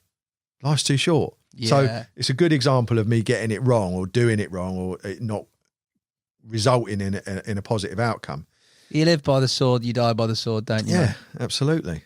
Dave Lane said the same thing. We had a long chat about it, and he said, he said, the times I've moved, he said, I dread to think how many it's cost me, but he said, but then it's caught me so many, it's worth the payoff. But yeah, Grendon continues to be my nemesis, even though it's been so kind to me. I mean, that fish that I mentioned earlier, Geordie, it's such a rare fish. They thought it was dead. When like a period of years of 2 or 3 years of not getting caught, very, very rarely caught. And then I caught it twice in a year, twice in 6 months. I had it in June, and then I caught it again in August, like a 48, 49 pound carp, black common, possibly, one of the greatest, definitely one of the greatest commons I'll ever catch. How did you catch that approach wise? Bait wise, how did you go around? The thing is, I'm still on there, mate. Oh, So I can't. he's giving away nothing. I caught it on a single grain of corn I'll tell you on what, a float. A size 6 hook. Really? Yeah. Just bare. Size hook. Nothing yeah. on the hair. Just a size 6. Microbarbed. I can't trust anything he says. For us, this £15 podcast. line. Nice. Rods and reels, or Yeah, I actually caught it on 2 different. I caught it on a tiny bit of nut the first time and a tiny bit of nut the second time, but in different baiting scenarios. But both times out of the edge, both from spots you couldn't really cast to. You start to think Orion, unorthodox fish. Clearly, both captures had come in the edge from little spots that you couldn't cast to on small amounts of bait. When everyone's baiting heavy, everyone's fishing out. And as I said, it was a pain in the arse getting each rod into its respective position on each of those 2 occasions. So they're the sort of things that do quite often produce the rarer fish. And he was a great example of that. But it got to by about October, I was starting to get a few. By the time I got over about 30, into the 30s, I started to get repeats, and it's not what you want, but what can you do? And I'm thinking by now, several of the fish that I've caught have either got no history or have only been seen once. So for some reason, I'm catching really rare ones, and I can't catch the friendly. So there's a fish in there. Yeah. Yeah. I mean, certainly Tyson isn't a mug, but there are a few fish in there which are friendly. Like one's called One Barb. I'd love to catch One Barb. He made a lot of people's entire season last year. He was the only fish they caught, and he's a big grey Neem Valley common that looks incredible. I couldn't catch him. I did catch 1 or 2 of the friendlier ones as it got into the winter, but I thought, well, if I've caught Geordie twice and these other really rare ones, 1 or 2 of which have never been seen before, then I've probably lost him. I'm thinking. I lost a fish on my 2nd or 3rd trip, which was the first fish I hooked, and I'd seen Tyson in the area. And I think, and throughout those 47 bites, I think I've lost 5 that have come adrift. And I think one of them, realistically, probably must have been, So, I mean, of all the captures that he did last year, they were all to people that caught him within 1 or 2 fish, and they caught him. He did 4 captures all year, but... So now I'm faced with, like my dear friend Simon Scott, who's at Burfield, and he strongly suspects that he's probably lost it because he's caught 70 or 80 other carp from there. And he's faced with hooking that again. And I think certainly Tyson isn't quite in the same league as the Burfield Common, but I'm faced with hooking a fish twice now, which of course is going to take some doing. And I hope that I'm not. There are some people who are fishing there who have had a ticket since 2014 and they keep going back to try and catch Tyson, and he's become their nemesis. And that might be me. I'm hoping it's not, but so that's where I'm doing my fishing. I'm hard on there now. Go up there every week, and I love it up there. It's a great lake, some great people, some really good anglers on there, and I get a real buzz from fishing there. So, yeah. To be continued, man. Well, it's an opportunity to not just catch Tyson, which is an incredible looking fish, but if I was lucky enough to catch him, he would be the biggest carp I've ever caught in England. So that's quite a thing. That's a big deal. Yeah. So, yeah. Hopefully to be continued. Tyson. Yeah. See you soon. We'll Hopefully, mate. I look forward to the text, mate, if it does happen. Cheers, mate. Thank you. A chapter that I think is closed is another lake, which we're not going to name. We're going to call it something else that you're going to tell me. You're talking about Leapham, aren't you? We're talking about Leapham. Now that I heard about, again, retrospectively from Dan, and that, I mean, I know the fish in there. They're incredible fish, particularly one fish I know you have, but you had pretty much most of the A team, didn't you? Yeah. So it's a lake which is not currently under any kind of authority, and it's a lake that it contains a stock of carp, some of which are very old and you could argue are some of the greatest looking fish that you've ever seen. And I was fishing at St Ives trying to catch any of the fish out of the shallow pit, but dreaming about Colin. And this was in the spring 2018, and Colin got ottered, and not fatally, but badly. And I thought, you know what, I need to back off here, let him recover. So I came up with another plan, which had been on the periphery. In fact, I had two guys on a tutorial, and they had told me about the lake and shown me the lake in about 2015 or so, or maybe 14. Anyway, so it was, whilst it wasn't on my immediate to-do list, I knew about it and so on. And I just felt, no, now's the time. It just clicked into place in my head, and I thought, right, I'm going to Leapham, and I'm going to see if I can catch some of those carp before it changes. Yeah. So I went down there and was immediately, always find that the quicker you fall in love with a lake, then the more bounteous the returns are. It's like I always say, if you love the lake will love you back. If you ever find yourself fishing on a lake and you don't really like being there, it's always bloody hard work. But from the minute I saw Leapham, I fell in love with it, and I was of the mindset that I was just going to fish it in not an old school way, but in a very basic sort of traditional fishing. I was just going to ditch the marker, ditch the spom, ditch the wrapping sticks, and just use a catapult and a bag of boilies. So that's what I did. And why is that, mate? Just because you felt like that's how you wanted to fish it? Partly that, but partly also the fact that I knew it had been extensively boat fished in the past, which means the fish had been exposed to a very certain type of angling that they probably wouldn't be mugged off by immediately again.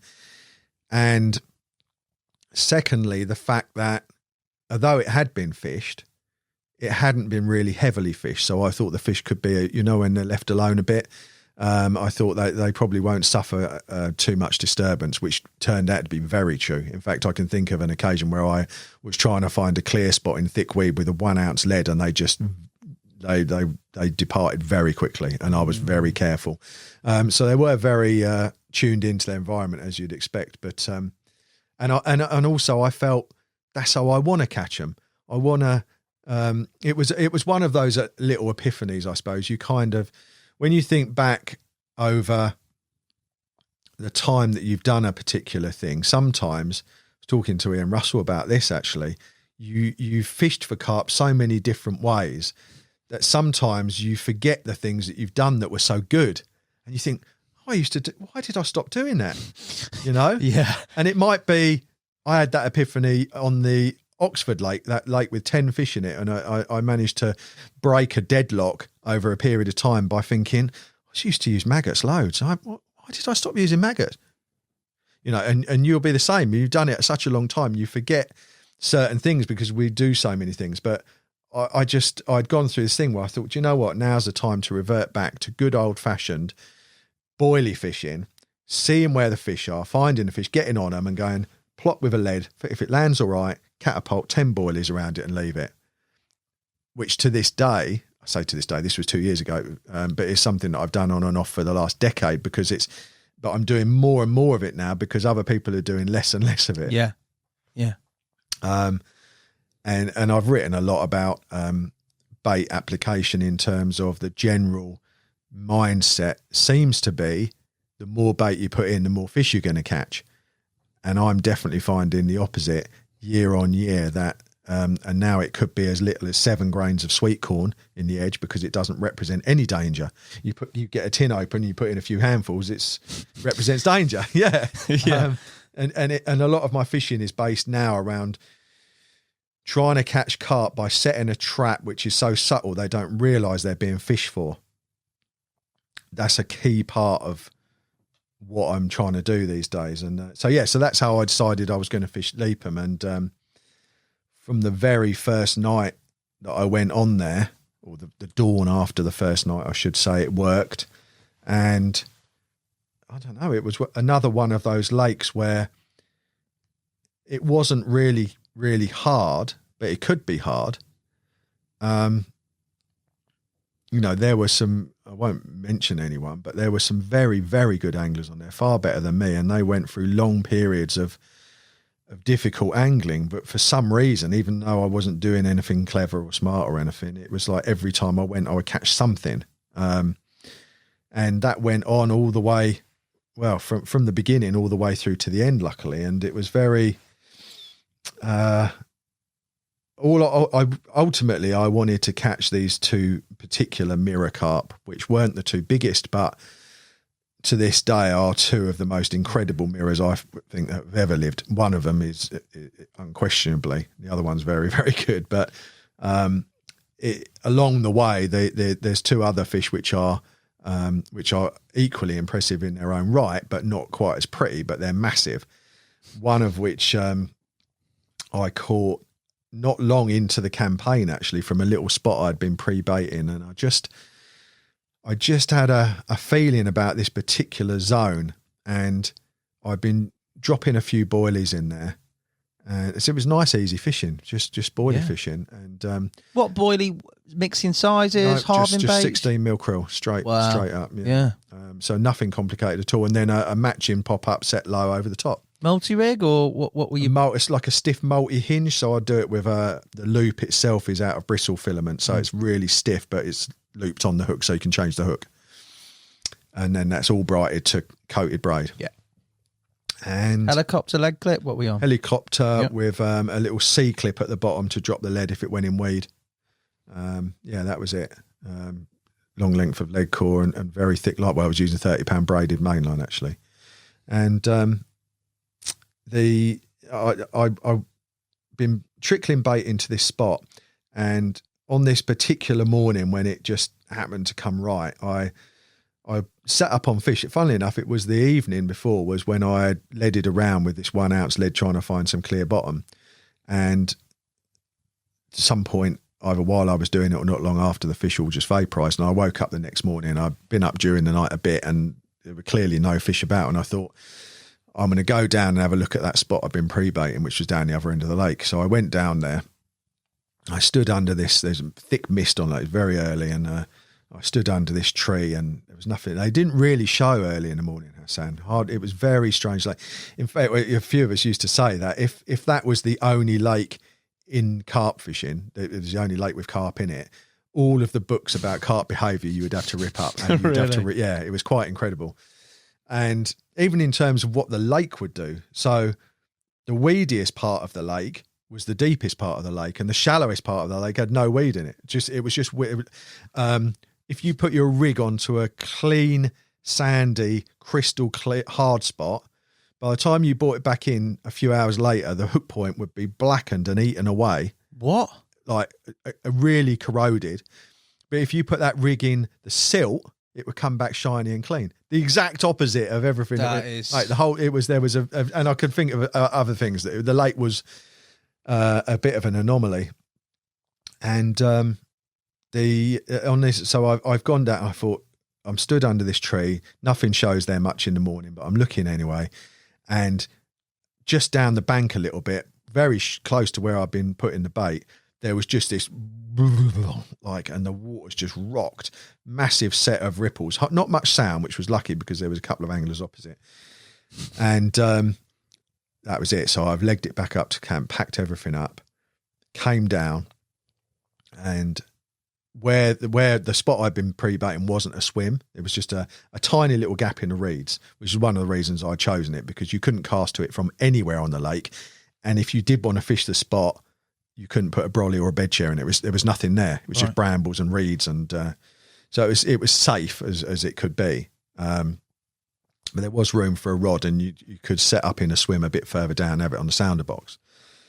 And I've come back, got a rig ready, and gone into the slot. And I remember I did it without the rig first. I've just gone out and I'm just going down and checking the bottom, and it was nice and hard and clean as it had been before. But when I went a little bit left, you could feel the lead sort of tumble. It would go dunk dunk. I was thinking, what is that? And I'll just do it around. And I thought there must have been a tree branch or something. It was something. It could just feel the lead rolling off, or bouncing, or I thought, right, okay, there's something on the bottom there. I'll go a little, and as you went 6 inches or a foot right of it, it was really clean. So then I surmised that it must be a branch on the bottom, and the flanking spot was right next to it, and that was where it was really polished, and that's where I was going to put my rig. Interestingly enough, fast forward into the autumn when the water finally went gin clear, because at this point you could see 3 or 4 foot into it, but it wasn't really clear.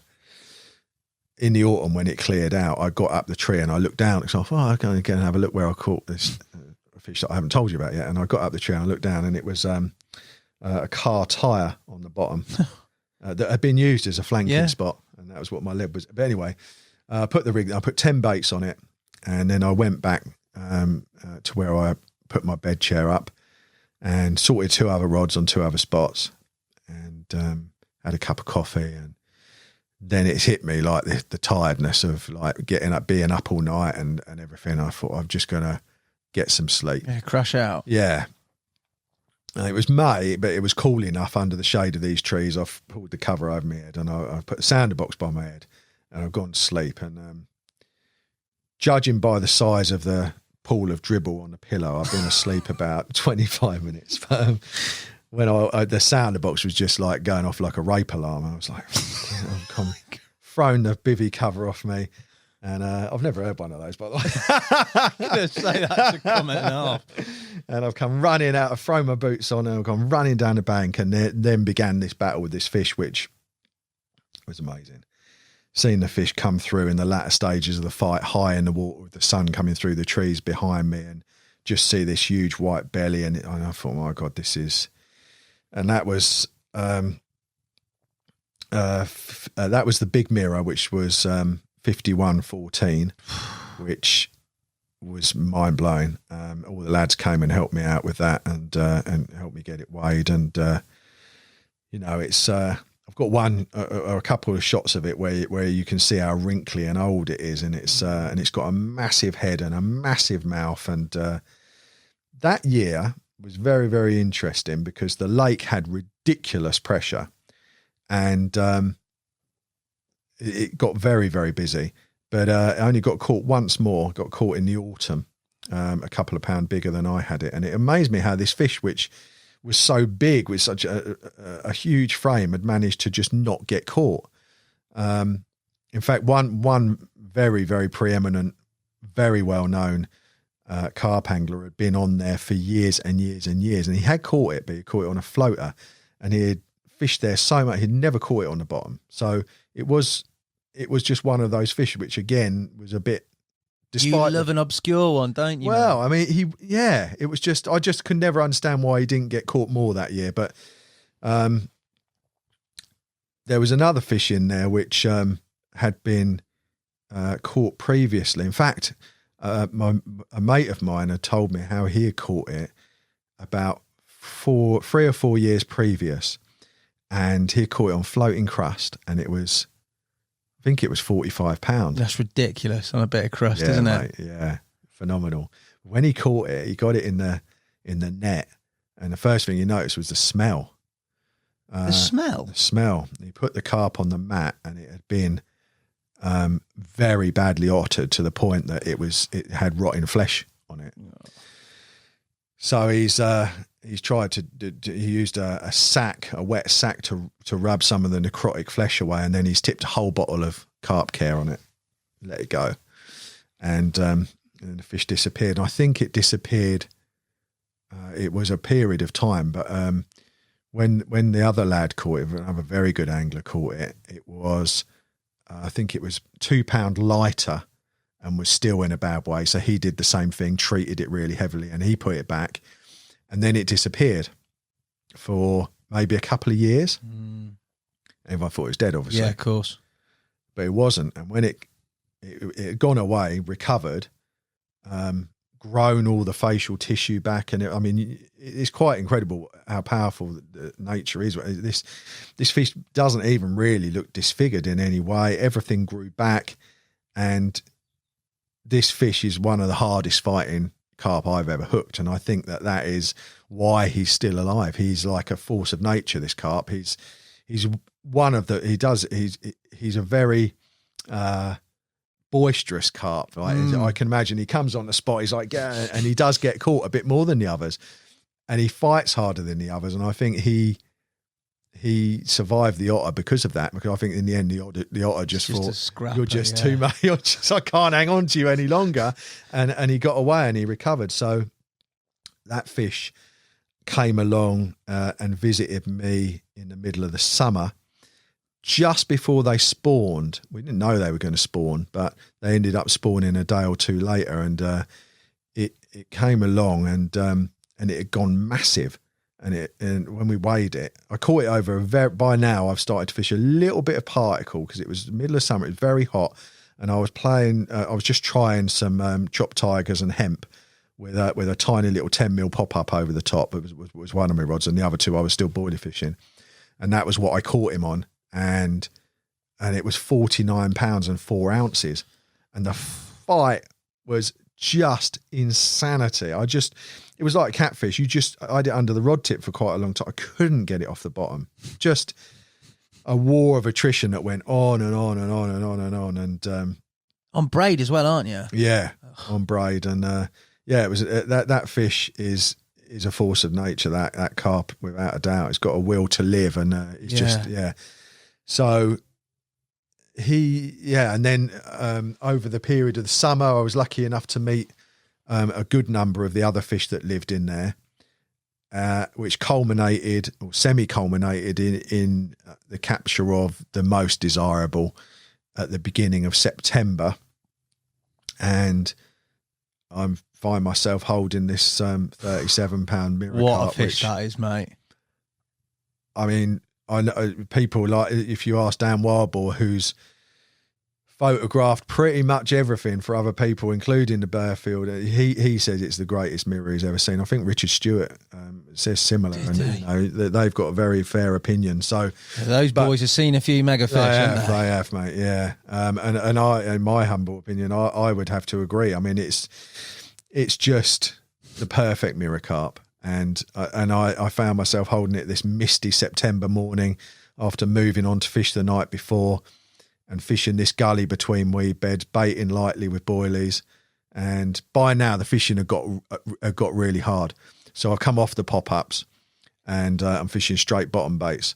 Which, What sort of rig? So that would have been on still on the multi-hinge, so with the stiff D with coated braid and a lump of putty. If you looked at it, you'd say it was a pop-up rig, same rig basically, but with a bottom bait on it. Yeah. I didn't expect to catch that fish because again he was him and the other mirror were they were rare. They were really rare. I'm trying to think if the one I caught had been he had been caught that year on a zig.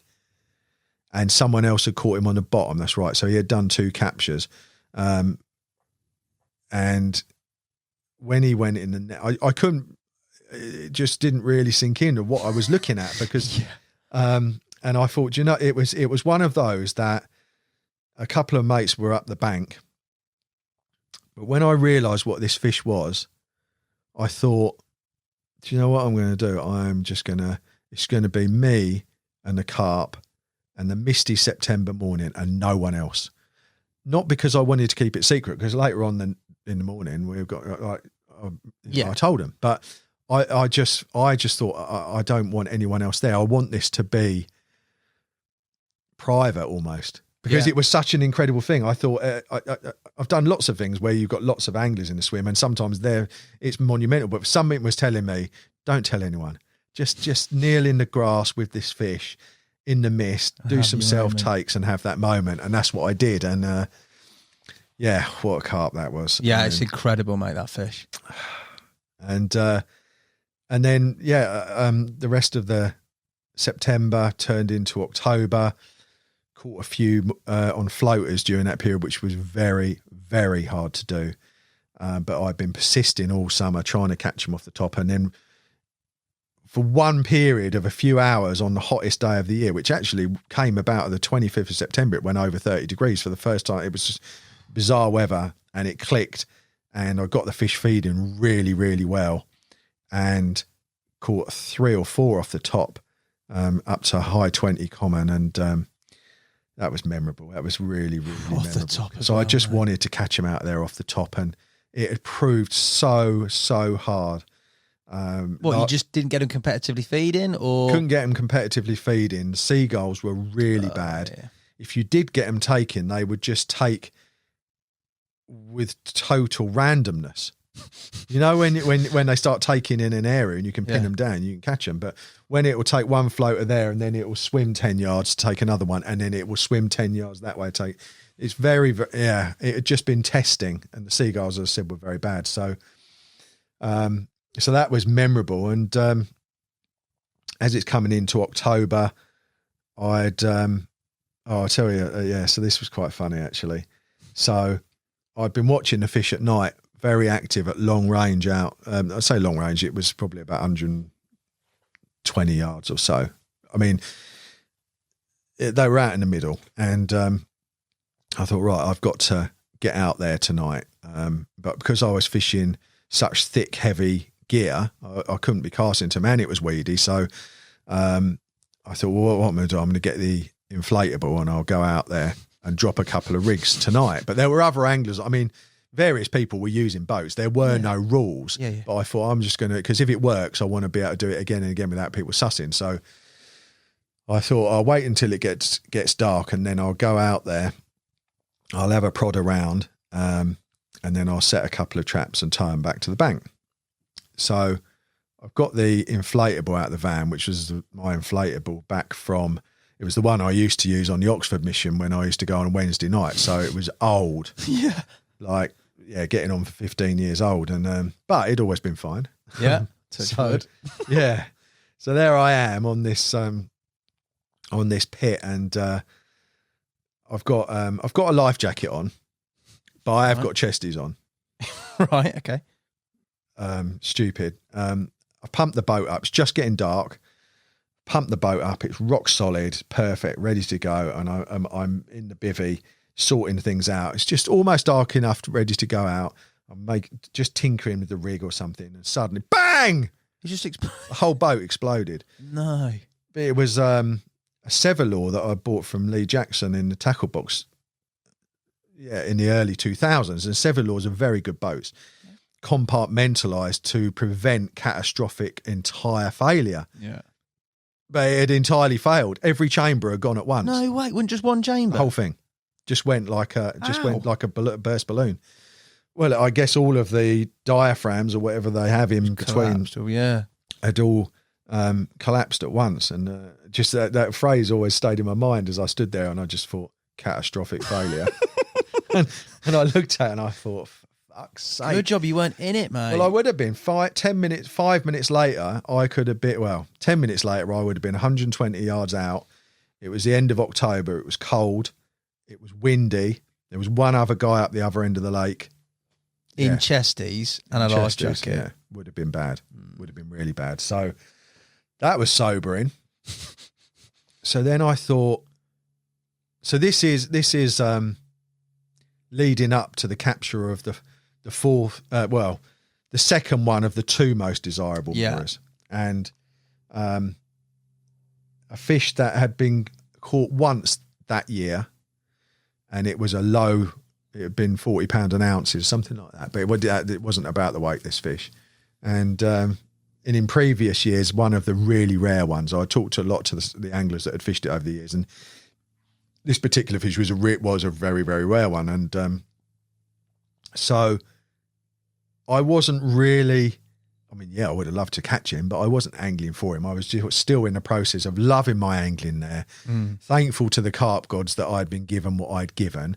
And I wasn't going there thinking, right, I'm going to catch this fish tonight, or I'm going to carry on until I catch this fish. It wasn't like that. But he was certainly, if you had said to me, if you could get one fish tonight, which one would you want? I would have said this one. So, so I thought, what am I going to do now? I've got to come up with a plan. So it's dark now. I thought, right, well, although the 8 fish that I've seen today have been in the middle of the lake, I have seen 2 show at 60 yards to the right, but I was going to sack that off or maybe put a third rod on it. But now that's going to have to be the main thing. And I stood there in the dark and I leaded it about and I got it clipped up and everything was done. Then I've spotted out some bait, not a lot, and I put 2 rigs on it, all done in the dark, but to the best of my ability. And the next afternoon, the rods were still in situ. It was one of them real autumnal days. It was quite bright, but the wind was really pushing in, and the rods, the tips were below the surface of the water, and the blanks were coated in or covered in strands of Canadian that had blown up the blank. You know how it goes on those big pits. It was just lovely. And I had a plan that I was going to hemp and salt this zone that in the back of my mind I thought was going to do me something really, really special. And I'd been going out previously. I'd been out in my inflatable on previous trips and put hemp and salt on this spot. But now, obviously, I can't. So I'm thinking, well, I need to do it anyway this trip because I wanted to keep it going. So I thought, I looked at my spom and I looked at this big bucket of salt and hemp. And I thought, oh God. But I thought, right, I'll get to it. So I've carried the spom down the bank into this other swim. I've taken my sounder box and I sat there and I was thinking, right, I'll get to it in a minute, but I just want to sit and watch this bit of water for a lot. So I sat there, and after about 20 minutes of scanning the water, or half an hour, whatever it was, the sounder box just gone bib. It's like I had them on fairly low sensitivity because of the wind and the weed on the lines. Bib, bib. Like, all right, that's significant. 3 bleeps. Went running up there, and you already preparing yourself for the fact it's going to be a swan, or something, you know. And as I've and it hasn't made any more sounds, the alarm, so I think it's definitely not a fish because it stopped. But as I've come into the swim, the rod was off the alarm because I'd fished with my tips down low, but I'd fished with too tight a clutch, so it had lifted. And I was like, oh shit! And I picked it up, and so began this battle, which culminated in being. In any other lake, this would be the greatest carp. Yeah, the one. Because of the other one, he's the second greatest carp. But it was this fish, and it was over 40. It was 42.6 or something. Was it over 40? Yeah. Yeah, it was immense, and it was black, and it was.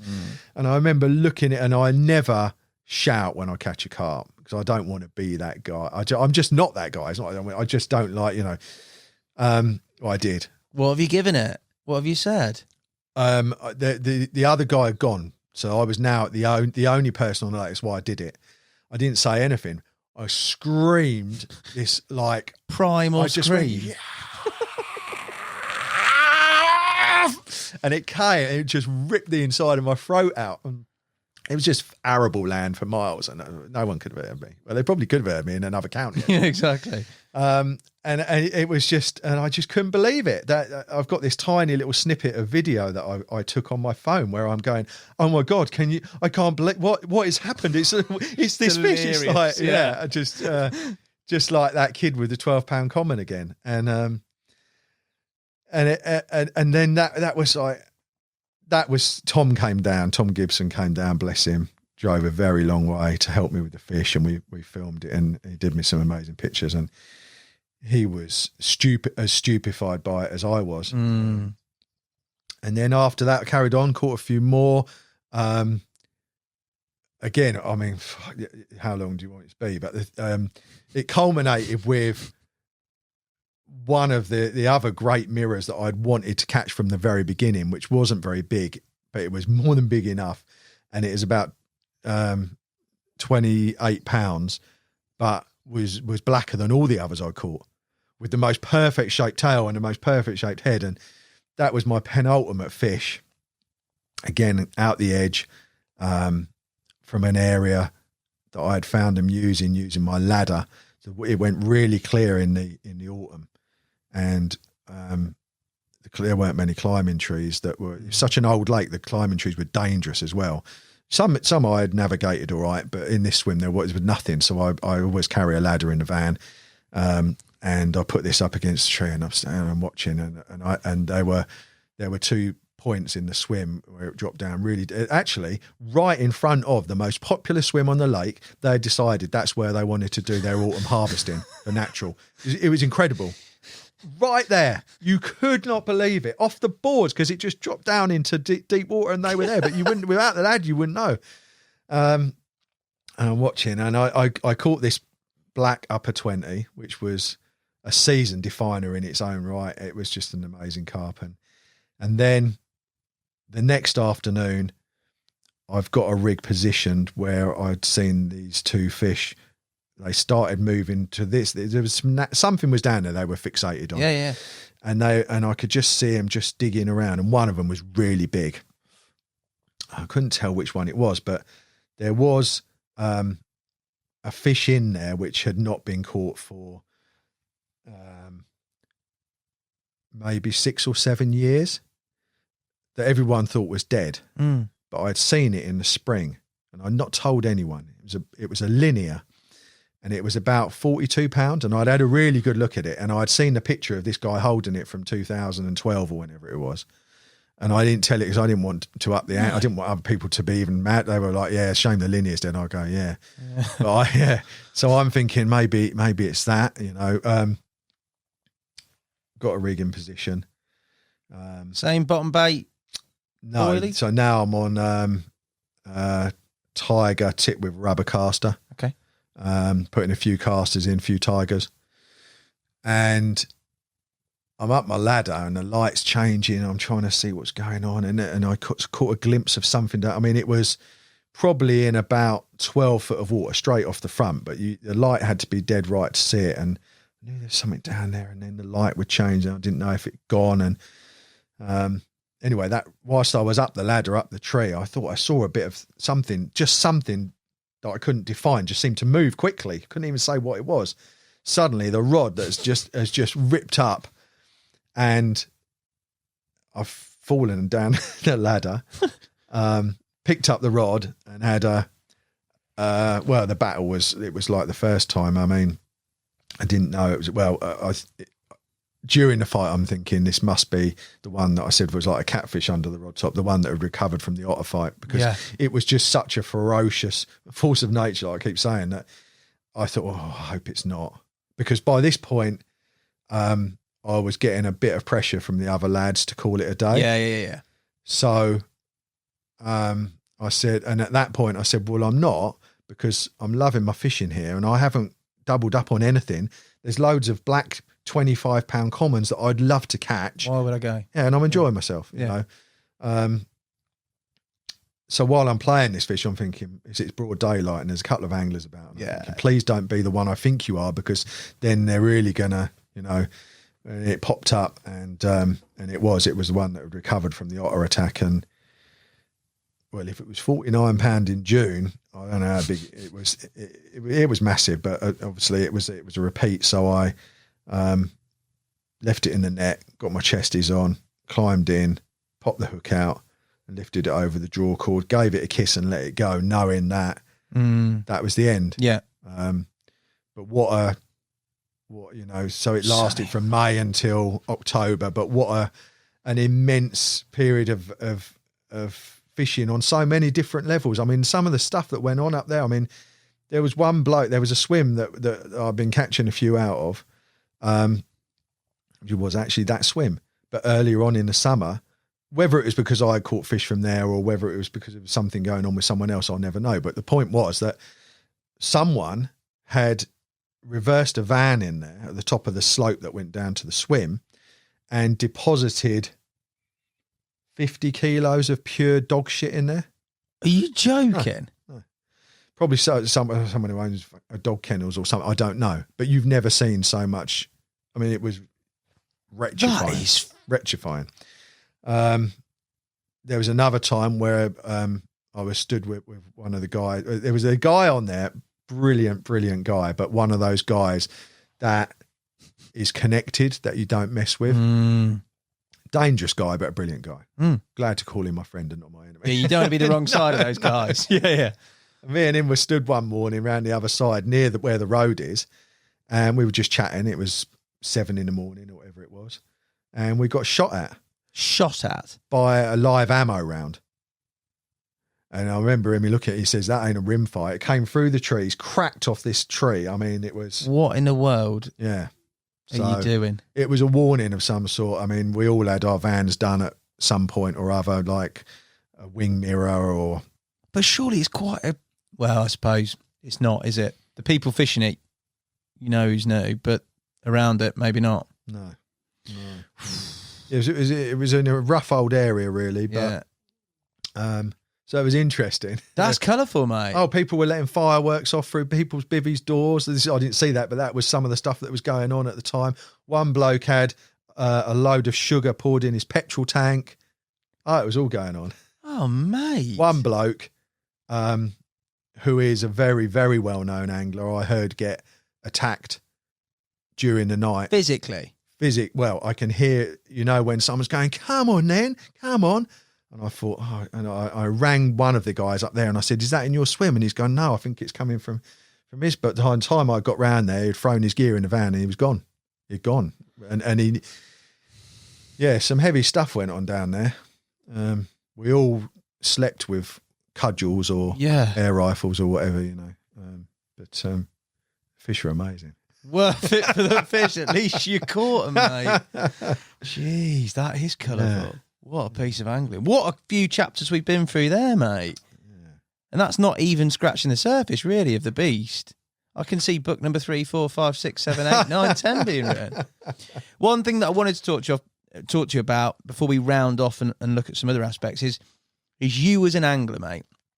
So you've been through a massive chunk of time, sort of formative years of the industry, if you like, the industry where it is now. In all that time, you and your angling, how do you feel you've changed as an angler? We've talked about your choice of venue and the fact you there's a theme of you wanting to search up special fish, but also to fish in a way that sometimes is sort of polar opposite and catch those more obscure fish. But in terms of your mindset, your approach, and you've been through a lot of changes in life as well, birth of your child, for example. How has that sort of changed over time? I think the level of concentrated application has gone up in terms of, if I could go back to my younger self and tell my younger self one thing that would have made a massive difference in my early years, it would be, don't be so lazy in the mornings, because I struggle to sleep at night when I'm on the bank. So getting up, me and early mornings really don't go together at all.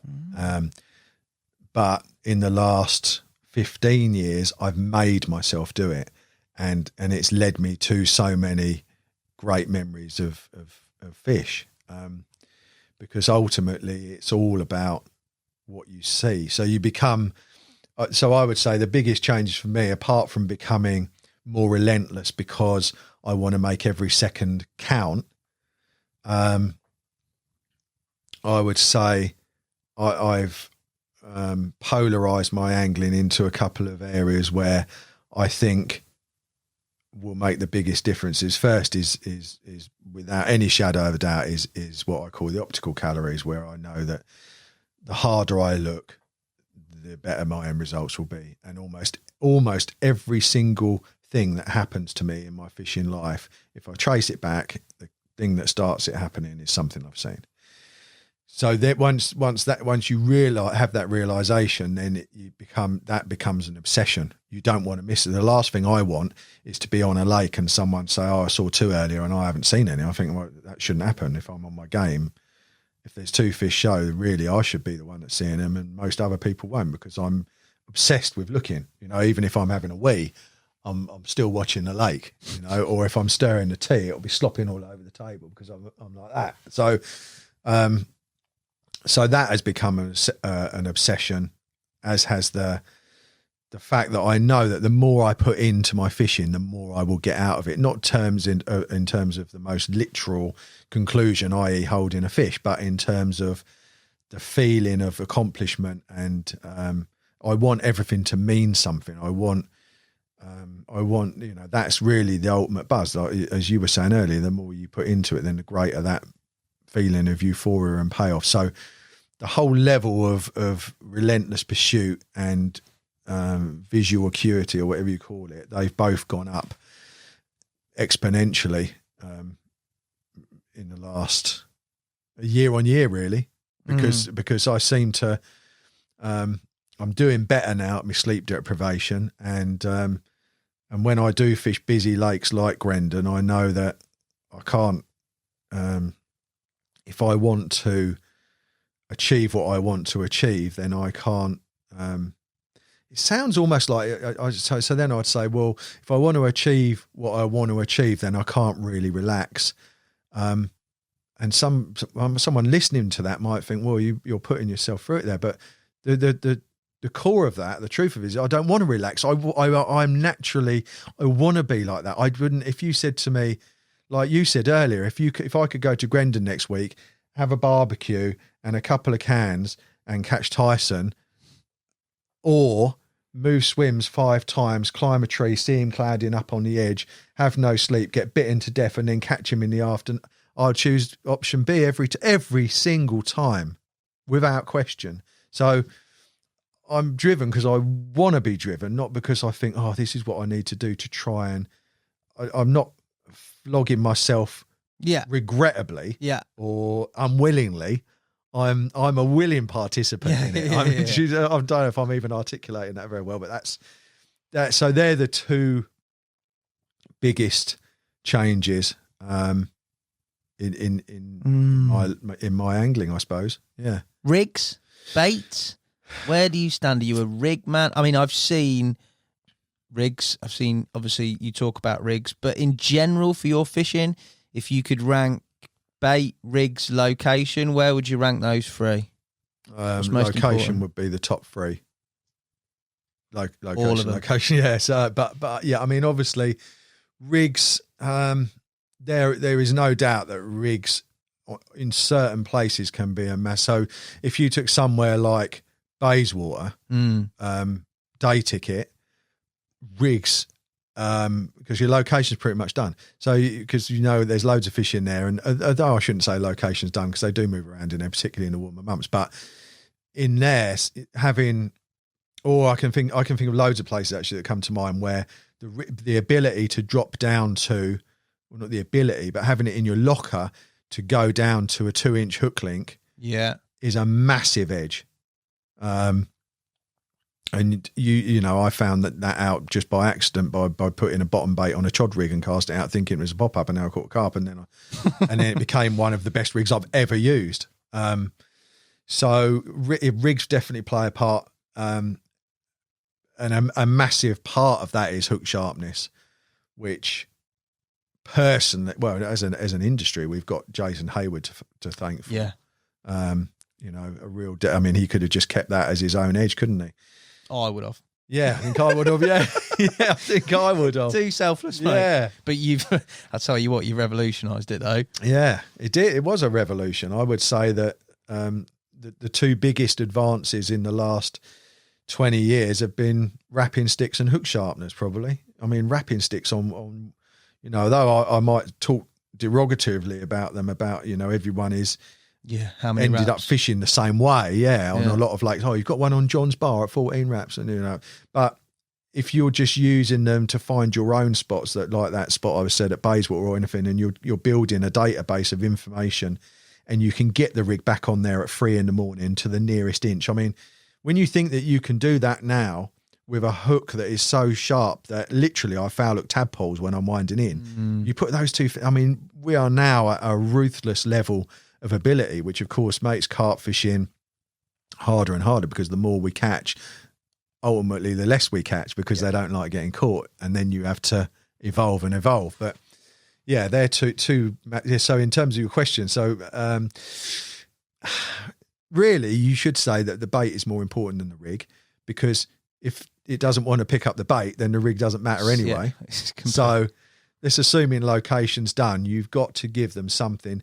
If the carp isn't willing to open its mouth, then you ain't never going to catch it. And that's why when I go to the fishing shows, which unfortunately none of us have been able to do for a long time, but when I think of the spring fishing shows and somewhere like what's the one at Farnborough, where there's loads of deals going on. Yeah.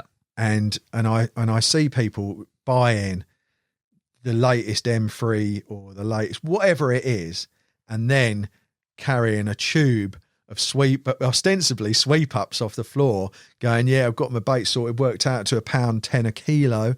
And you think, you've just fucked your whole season. I'm sorry, but you would have been better with a catering sized tin of sweet corn or whatever, because low quality, when it comes to boilies, low quality bait is beyond counterproductive. It's just, why would you spend all that money on all that shit, all that stuff, and then give them something that's as cheap as you can get it? It doesn't make any sense on any level at all. So bait would come ahead of rigs, and then rigs lastly. But I would say the most important thing about a rig is that it's attached to a bait they want to open their mouth for, and it's not tangled. But luckily, carp fishing has evolved to such a level now where tangles are not a thing of the past, but tangles are manageable in terms, you know, you think of how people are assembling their rigs now and the materials they're using. Yeah. They're a lot rarer than they was when we were younger, aren't they? Yeah. So, nice. Yeah. Very concise. Fishing with family, mate. That's what a topic we need to talk about. Because obviously you're a family man. Yep. You're not full-time 5 nights a week on the bank. You have got a family. It is busy. There's a lot of anglers on the bank. A lot of the fisheries that you've fished, the campaigns you've been on, it's been competitive with other anglers as well. How, for somebody who's out there, who's got 1 night a week, or whatever it may be, how can they compete in terms of that? How did you manage it in terms of balancing it with family? It's first of all, I mean, make no mistake, there isn't an answer that I can give that will suddenly make it easy for people to juggle a family. That's what they're waiting for, mate. And a busy job. I haven't got a silver bullet for that one. But in terms of maximising your time, which is a large part of the answer, it's making sure that you don't slip into the pitfalls of fishing like everyone else, because if you fish the same as everybody else, you're going to catch the same as everyone else. So for me, I mean, one of the biggest things for overnighters, and you'll see this more sort of in the autumn time when the evenings are darker, is that people finish work and they want to get to a swim and get set up while it's still light, and then get fishing. Then they'll pack up in the morning, usually having not caught anything. But if they thought, I'm going to set up in the dark, on almost every lake in the autumn, 8, 9 in the evening, they show, by which time excuse me, most people are in their bivvies, comfortable, and they're not moving. So I would say, and it's something that served me well over the years, just think, right, I'm going to set up in the dark, but I'm going to walk around till I find them, and then I'm going to get on them. And then, that's it. It's so obvious when you say it like that, but if you're fishing on fish for a night versus not being on them, that's the cornerstone of all your angling. But right now I'm getting a lot of people dropping me messages with pictures of fish. We had 3 today, 2 yesterday. I've had them over the weekend, people who are catching fish doing some of the things that I've been writing about, which at the moment is largely find where the fish are and give them a bottom bait on a knotless knot with 3 boilies or 5 boilies or 10 boilies around it to catapult them. And people are doing it and they're going, I can't believe it worked. And it's such a that style of angling is such a departure from the stereotypical mainstream practicing of carp angling that it's going to work, because carp are vulnerable to things they don't have a recent association with. So maximizing your time is all about, if you're not on fish, the most imperative thing is to be as near to the fish as you can possibly get, obviously. Otherwise, nothing's going to work. But beyond that, look at what people are doing on your lake. Look at how they're fishing and try to do your own thing. But in terms of family stuff, we all need our break and our release. But the one thing that for me is important above all other is that my family come first, and time with River is my lifeblood. And even though I'm a carp angler and I'll always be a carp angler, at the same time, I won't deconstruct what makes me what I am to a point that I'm not the same or not doing because I'm a father. But at the same time as that, I'm very, very careful. I look at it like this. So when I'm on the bank, every second is vital. I'm relentlessly driven in my own way to do what I want to do. But when I'm at home, that concentration, that focus, that to have every minute of positive energy and making memories or whatever, I'm equally driven in both to do both to the maximum of my potential. Yeah. Maybe I've got ADHD. I don't know. No, mate, it's a good way of looking at it. Like you say, you're all in whatever you're doing. So you benefit either way, don't you? Yeah. You're not half somewhere and half somewhere else. Yeah. You're committed to what it is that you're doing. And obviously, fishing-wise, we've seen it in recent times, especially with the whole lockdown and stuff that's gone through. Mental health side of things, mate, and benefits. Yeah. Life is stressful. It's brilliant, isn't it? So get out there, but at the same time, Don't lose perception of bigger things. Don't lose that perception of bigger things. And also don't let your what you can achieve be coloured by what you see or what you perceive other people are achieving. So when you see in the mags or on social media, a lot of people get the perception that everyone's catching loads of fish all the time. And whether you're Terrier or Darryl Peck or whoever, people go through or certainly me, I have loads of lean periods. So don't think that well-known anglers are catching fish all the time, because that's certainly not the case. And don't also, have realistic expectations. I had one client I went out with not long ago, and he said, I'm fishing this lake and I've had 7 fish last year. He said, I really feel like I need to be doing better. But so then you start talking to him and you find out a bit more. Turns out that he's doing 2 nights a month. It's 30 acres and there's 25 carp in there. He's actually done bloody brilliant. He smashed it out of sight, but he didn't, so keep the realism of your expectations on a level. That's really important. And you can only catch what's in the lake. So if you haven't got loads of massive fish in the lake, you're never going to catch massive fish.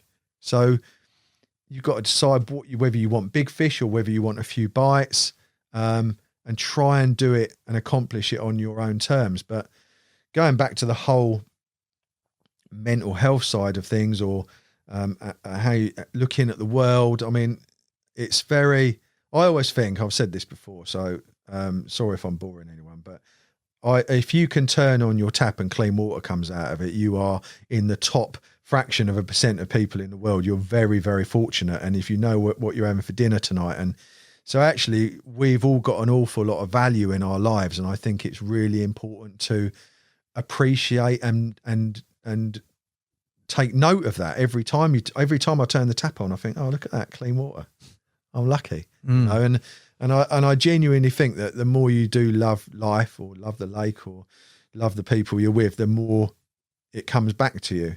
But it is hard to keep a positive mindset with everything that's going on. So one of the key things I would say to people, if they are struggling, and a lot of people are, turn off the news. Because there's endless propaganda, particularly on the BBC and a bit on Sky as well, and it just drags you down. It's just endless. And I turned off. I do like the news. I've been watching the news all my life, and up until middle of last summer, I was like, right, okay, the news is coming on. I'll see what's going on. I haven't watched the news since last summer, and I'll tell you what, just the lift from that, it's massive. So the other thing is, and this is it takes a bit of doing, but there is nothing more important than your own health, is there? You keep yourself in good order, and although I had a bag of crisps a bit early, you know, I try and I don't eat bread, rice, potatoes. I keep a low carb diet, and I do a lot of Joe Wicks. Love it. You know, 30 minutes out your day and you're done. And I've the level of fitness that I'm feeling now compared to when I used to go to the gym just from doing HIIT is incredible. So what I'm saying is that if you can dedicate a little bit of time in your life to drinking less Pepsi and drinking more water, or looking at, actually, I've got some good stuff going on and I'm going to spend, you could do a HIIT exercise in 10 or 15 minutes in your kitchen with no equipment. And believe me, the benefits are absolutely incredible. So yeah, look after yourself. I mean, that's the overriding message. Look after yourself. Yeah. And do you know what? There's another thing. Like I went through a period where it was all dragging me down a little bit with this whole thing that we're all enduring. And it was, and I sat down and I thought, right, I'm just going to put on Netflix tonight. Oh, here's a thing about Jeffrey Dahmer, right? So I like the serial killer things, right? Nice and cheerful, mate. Yeah. So I thought, right, I'm going to watch this. I've read the books on him and various other things. I thought, I'll watch this. And then my missus gone, I don't think you're really in the right mood for that. What about The Office? Yeah.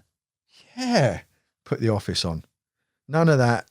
And we just sat there, and you can choose what you're surrounded by in terms of positive and negative energy, can't you? And things like that just make a difference. Definitely. Yeah. You can. It's all reciprocal as well. As soon as you start thinking positively, everything else becomes positive around you. Definitely. So yeah, do it. Get out there, enjoy some fishing, get some vitamin D with this sun that's out. 100%. A bit of exercise as well. That is very wise words. Yeah. One thing that I wanted to touch on you as well is your thoughts around sort of commercials, if you like. Where do you stand on that, mate? Because obviously a lot of the fish that you've targeted and caught are, I mean, I'm not going to say proper because that's probably a bit of a demeaning term for fish, but they're special fish. In terms of your standpoint on commercial fish or heavily stocked venues, etc., where are you on that? I've fished a few of them down the line that are well stocked. If the fish are in good condition, then it's and they're well looked after. It's fine. To me, I do feel there's quite a lot of times where I've watched carp feeding happily in the edge. I can think quite a few times, and I've not bothered with trying to catch them. I'm only just about an angler because a lot of the time I think, don't really want to ruin his day, right? So there's been a lot of times, and I've just thought, I'll feed him, but let him go. I'll catch one of them. I'll come back next week or something. Now that will sound really odd to people, but I know that to me, I can kind of justify my fishing if when I catch a fish, when I put it back, I know he's probably not going to get caught for a while. You know, because I don't like the idea of mercilessly hounding creatures of any, but on the flip side of that, I know that these commercial fisheries that are well stocked do represent the only opportunity for angling for a lot of people, and I totally get that, and like I say, if the fishery management look after the fish and the fish are in good nick, then there's nothing wrong with them, and I have fished them on events, I've been up to loads of places up north, Fishermania, and places like that where we've done kids fish-ins and, for getting bites with kids and so on, they're fantastic. Yeah. Really good venues. So, yeah, I would never judge anyone either way. Fair play, mate. Before I give you the quick fire round of questions to round off, mate, we've got to talk foreign fishing, mate. And when I look at you, foreign fishing, I see your face in that sticky video with whatever you call that enormous carp from Cassian, mate. I mean, that is an epic fish, an epic capture, and a brilliant video. Thank you. For you, foreign fishing, obviously there's that Cassian fish, which you're going to tell us about, but wider than that, where are you on that? More to explore, lots more to do, excited by it? Well, that's a very good question. So I've started, where does I even start describing this? So my first ever trip abroad was to Cassian in 1985, which was about, so if I caught that in July, no, it wasn't 1985. It was the year I left school. So it was 1987, spring 1987. And my friend Chris Barnes was going on holiday to the south of France. And I had been invited to go along with his family. They were going to drive down. And they were staying somewhere near a place called Saint-Tropez. And I thought, Saint-Tropez, I'm sure. So at the time, the angling media that I was devouring at a furious rate, anything I could get hold of, was alight with the stories of these giant fish from a place called Lac du Saint-Cassien. So having got myself invited on holiday with Chris and his family, and then looking on the map that Saint-Tropez to Cassien was only about an hour's drive or whatever it is, and Chris did a little bit of fishing. Yeah. And knowing also that I knew the greatest method of catching any carp, the greatest leveler of all, which was a bubble float and floating crust. Deadly. I determined that we would put a couple of rods in the boot of Chris's dad's Volvo, and at some point during the week in the south of France, we'd get him to drive us over. So there we were, two sort of spotty teenagers, and we got dropped off at Pierre's Cafe, which in itself was a landmark. Met Pierre. I've got photographs of me and him arm in arm. He had bad BO, savage BO. Really? Oh my God, horrendous, but lovely guy. And we hired a rowing boat off him. I mean, he was famous. His cafe was famous. Yeah. And we got in a boat, and we had you won't be old enough to remember this, Hassan, but in the 80s, one of the main place to get your clothes if you were remotely hip, which I wasn't really, was a place called Mr. Byrights, and it was a high street chain, probably like a forerunner of Next, but a bit cooler. And so we had this. I had this big blue and red and white Mr. Byrights carrier bag, and we had crammed it full of French sticks. So that was our ammo.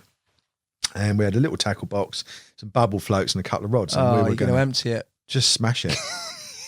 So we rode the entire Cassien, north, south, and central arm and west arm in one day, and blistered my hands. And it was relentlessly hot, sunburn. And every now and again, when we saw a little bay that looked nice, we'd sit there, moor up, and cast out our bubble floats with floating crust. Oh, mate, that's brilliant. I mean, the landing net we had was probably, didn't have a mat or anything. I mean, terrible. How many did you have? Only 6 miles of endless rowing. So that was a failure, but that was the romanticism of that still lives with me now, just like how futile it was. But at the time, we thought any minute now, It's going to happen. this hippo's head is going to come up and just was so convinced by it because it was the way. Anyway, so the love affair with Cassienne started very early, but it wasn't until my days with Sticky and getting to know Tom Anderson, who's the head man there, that I was able to revisit it. He's a machine on there, isn't he, Tom? Well, he is. I mean, his parents have got a house there, so he Edge. actually massive edge, and it wasn't a holiday home. He actually lived there. No. Yeah. So Tom's. I would be amazed if there has ever in the history of carp fishing been a more effective Cassienne angler than Tom. He just knows it so intimately. It's frightening. And I have to say that the other fish that I caught, apart from the one that you mentioned, which I pretty much caught off my own back, a lot of the other ones that we collectively caught on trips where we had gone out as a group had all been down to Tom because he knew it so well. You can't just turn up at Cassienne with no homework and expect to catch, which we did. I mean, it's got 28 3/4 miles of margin. It's mad, isn't it? And it's wild, and it's days only. Yeah. 1,300 acres or something, I think. And so we did a few trips with Tom, a couple of filming trips, and we all caught some amazing fish. But it was the last trip in about I think it was probably about 2018. We went out, and it was the back end of the sort of November time. A good time to be on there, and we had found the fish. We'd actually spent a lot of time looking in the evenings before, because obviously location is everything, especially on somewhere as big as that. And we'd spent a lot of time looking about, and one evening we got in a rowing boat and we just rowed silently, drifted all the way up the south arm, listening and just stopping and listening and stopping and listening. And eventually we found them in the central arm. And not only that, they were really close to one of the banks. And there was a big row of kelp beds that had run along this margin. It was actually where a couple of the lads of our group who caught one fish from, a 56-pound common, was stupendous fish. Louis caught it just as we had arrived. So we had an idea they might be in the area, but we thought maybe they've gone round the corner into the south arm and weren't quite sure. But eventually we saw a couple of fish roll there in the dark and like that. So we baited very lightly along the marginal shelf. Now, again, Cassienne is, for all of its life, has been boat fished, because that's the nature of it. So margin's very, very overlooked. Light baiting, something that people just didn't do, because when you've got a boat, you tip in a bucket full, So we had some special big krill active 24 millers, but we baited lightly, and we'd found on previous trips that the more bait you put in, the less you caught, unquestionably. Really? Unquestionably.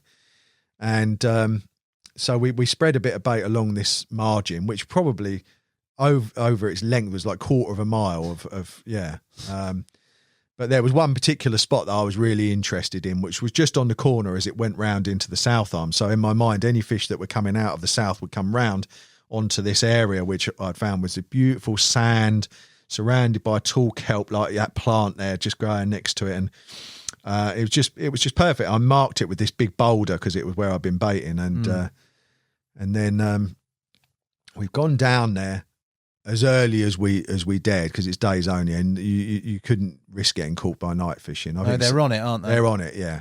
And they're armed as well. Yeah. So you don't mess about. But on this particular morning, we've gone down there as early as we could on a road across there on my own in the dark to this area, which was, the other lads had gone up the north arm because they thought there was a better chance up there. But this was where I wanted to fish. So I've gone and rowed myself across there, got up, pulled the boat out of the water, and it was freezing. My breath's coming out in big clouds, and it was icy. And but I thought, right, get the rods in, and I put one on this spot where I'd marked with this rock, and put just 10 baits round it. And it was an underarm out, trap the line before it hit the water, fill the 5-ounce flat lead down to the sand, 10 baits round it, and it was set. And Rig was a fairly long snowman. Yeah. size 4 hook, snowman, drop off 5 ounce inline.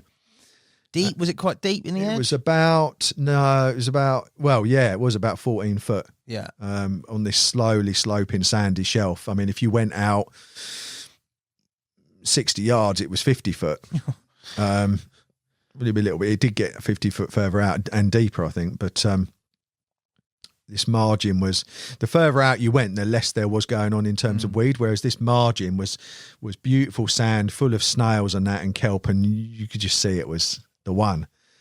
And I went and set my chair. I did put 2 other rods out, stay on single sticks, sort of 50 yards apart, probably along this beach area in between the boulders. And then I went up the top and poured my flask, and still pitch black, very, very cold. And I hadn't been sat there very long when my sounder boxes just screamed, and I could see the pulsing of the LED down. It was that rod by the boulder down 50 yards away. I legged it down there, and I'd set the clutch too tight again. I always do, and the reel smashed into the buzzer, and it's giving out line begrudgingly, and I picked it up, and so began this scrap, which was everything you want it to be, all my life. So since I went there in 1987, or since I started reading about it in 1984/5, I'd been captivated by stories of Cassienne and what lived in there. And at that point, I caught fish up to high 30s. But this wasn't. And I remember it hit the surface some point 10 minutes into the fight or whenever it was. And I had never heard a fish sound so big on the surface. It just did this triple wallow that just went on forever. And then I heard it cough and snort water, and then flat rod me as it went off again, down out into 40, 50, 60 foot of water. When I got that in the net, it was one of those that you're pretty sure it's by the spreader block, because you can see this massive hump. But then you lift it and you can feel it's not in it, because the tail, and you sort of juggle it in. And that moment when it was just starting to get light, but it was still more dark than it was light. So I had to put the head torch. And when I looked in and saw this, that was another one of those indelible moments, whether from the 12-pound common to that happen every now and again, that you think, my God, what has happened? And I stood there like freezing cold, breath coming out in clouds in the torch, looking down on the back of this thing in my net, which was a fish. I don't know if it's got a name, but it's like a scattered linear.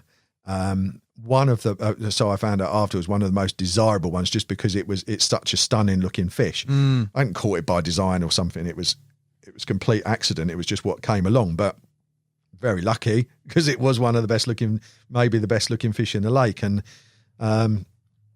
it was I think it's the only 59-15 that's ever been caught out of Cassienne, but I didn't care.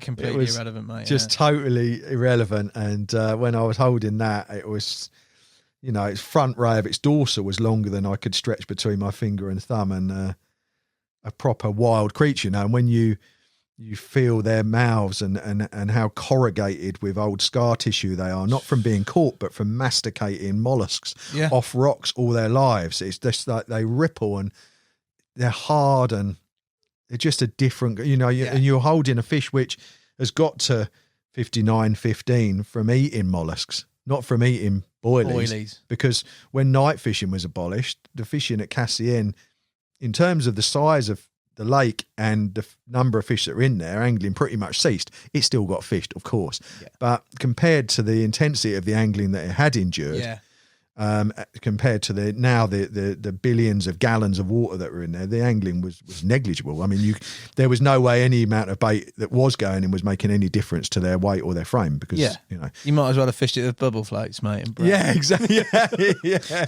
Maybe if it hadn't been November, I would have. But, that's just ridiculous. The hairs on the back. Every time Briggsy talks about it on podcasts, because he's so synonymous with the place, and he's caught so many fish. My hair stand on the back of it. That capture there, I remember watching the video, and fair play to Dan and all the boys. It's just incredible, mate. It's just an incredible fish, an incredible moment, and for it to be on film as well. It was so lucky this day and age, because pictures are great. It's nice to have good pictures. Yeah. But film it says so much more, I think, sometimes. I think that film, I just happened to be in it. That is the greatest film I've been part of. In my and when I said to you right at the beginning that I don't watch any of my stuff, I've watched that twice. Yeah. Because what Rich Stewart and Dan Wildball created with the music, the drops in the music, what they did with the drone, everything about it they created, I think, pure art with that. And I was lucky enough to be in it. Very proud to be in it. Amazing film. Big love, Rich, too. Two of the best in the game there, mate. Absolutely, Absolute yeah. mega lads. Yeah. Yeah, what a capture, mate. Yeah. Well, to go from that, the only next thing to do is take the end of the podcast quick fire questions, which is pretty much the same high, isn't it, mate? Let's face it. Absolutely. Right. 10 questions or so. Quick fire answers. Just be quick, mate, yeah? So does that mean that you want them in 1 or 2 words, or you want as quick a time lapse between the question and the... I'm going to leave it to your Right. expert carping mind, as long as there's not a big lag of okay. Run it out. Right. UK 50 or foreign 70? UK 50. Bait, boat or baiting pole? You're within baiting pole range. Neither. I like that. Good answer. Would you rather experience carp fishing 20 years ago or 20 years in the future? 20 years ago. Dawn or dusk? Dawn. Never use a shelter again or never use a bed chair again? Oh, that's a good one. Never use a shelter again. Be a professional angler or a professional footballer? Be a professional heavyweight boxer. Oh, would you? Would you have boxing? Yeah. I'd love to live my life as Muhammad Ali. Really? Or lived his life, yeah. What a life. Imagine a few carp smattered in there, though. Be relentless on the carp front, anyway. Always torrentially raining when you're fishing or 30 degrees and sunny? Oh, yeah, so I know it's got to be quick, but I love stalking and visually seeing fish. So I'm thinking the hot one, but then I love it when it's raining. So, all right, quick answer, the raining. Good. Would you rather catch 10 20-pounders or one 40-pounder? That's got him. That has got him. 1 40-pounder. For the rest of your life, you can only listen to drum and bass or country and western. I would let Mike Tyson bite both my ears off. Whilst listening to country and western. So I don't have to hear any of it. In a bucket or dig a hole? Dig a hole. No, actually, a bivy loo, which are brilliant. Oh, yes. Bivy loos. Yeah. You can tell. You smell good today as well, mate. That's the reason. Would you rather fish a 2-week session without changing your socks or a 2-week session without changing your underwear? Okay, well, this is a really good one. So I can proudly claim with total honesty that at 51 years old I am this year, I've never had skid mark ever in my life. So, yeah, a change in my... Yeah, I've not got an issue. So, yeah, I'll just have clean socks. My pants are always clean. That is the best clip for the trailer for this podcast ever. Forget about the incredible captures, brilliant angling, no skid marks. That is... hook bait, colour choice, bright or match the hatch? Match. Camo or olive? They're both. Last question. Date night with the missus or hit the lake on the end of a big pressure drop in a southwesterly? I would say a date night with the missus only because the big pressure drops and southwesterlies are just not any good anymore. Good. Very good answer. They're not anymore. Kept everybody happy. Adam, honestly, mate, that I could have done 10 podcasts, mate. You've done so much. You've been absolutely brilliant. I've thoroughly enjoyed that time. I'm going to have to get you back on at some point in the future for sure, mate. Thank you so much for coming in. Thank you for having me. Really appreciate it. Lovely talking to you, mate. Thank you guys for watching and listening. Please feel free, if you enjoyed it, to leave a comment or a review and obviously subscribe. Thank you so much again, mate. Top man. Thanks a lot.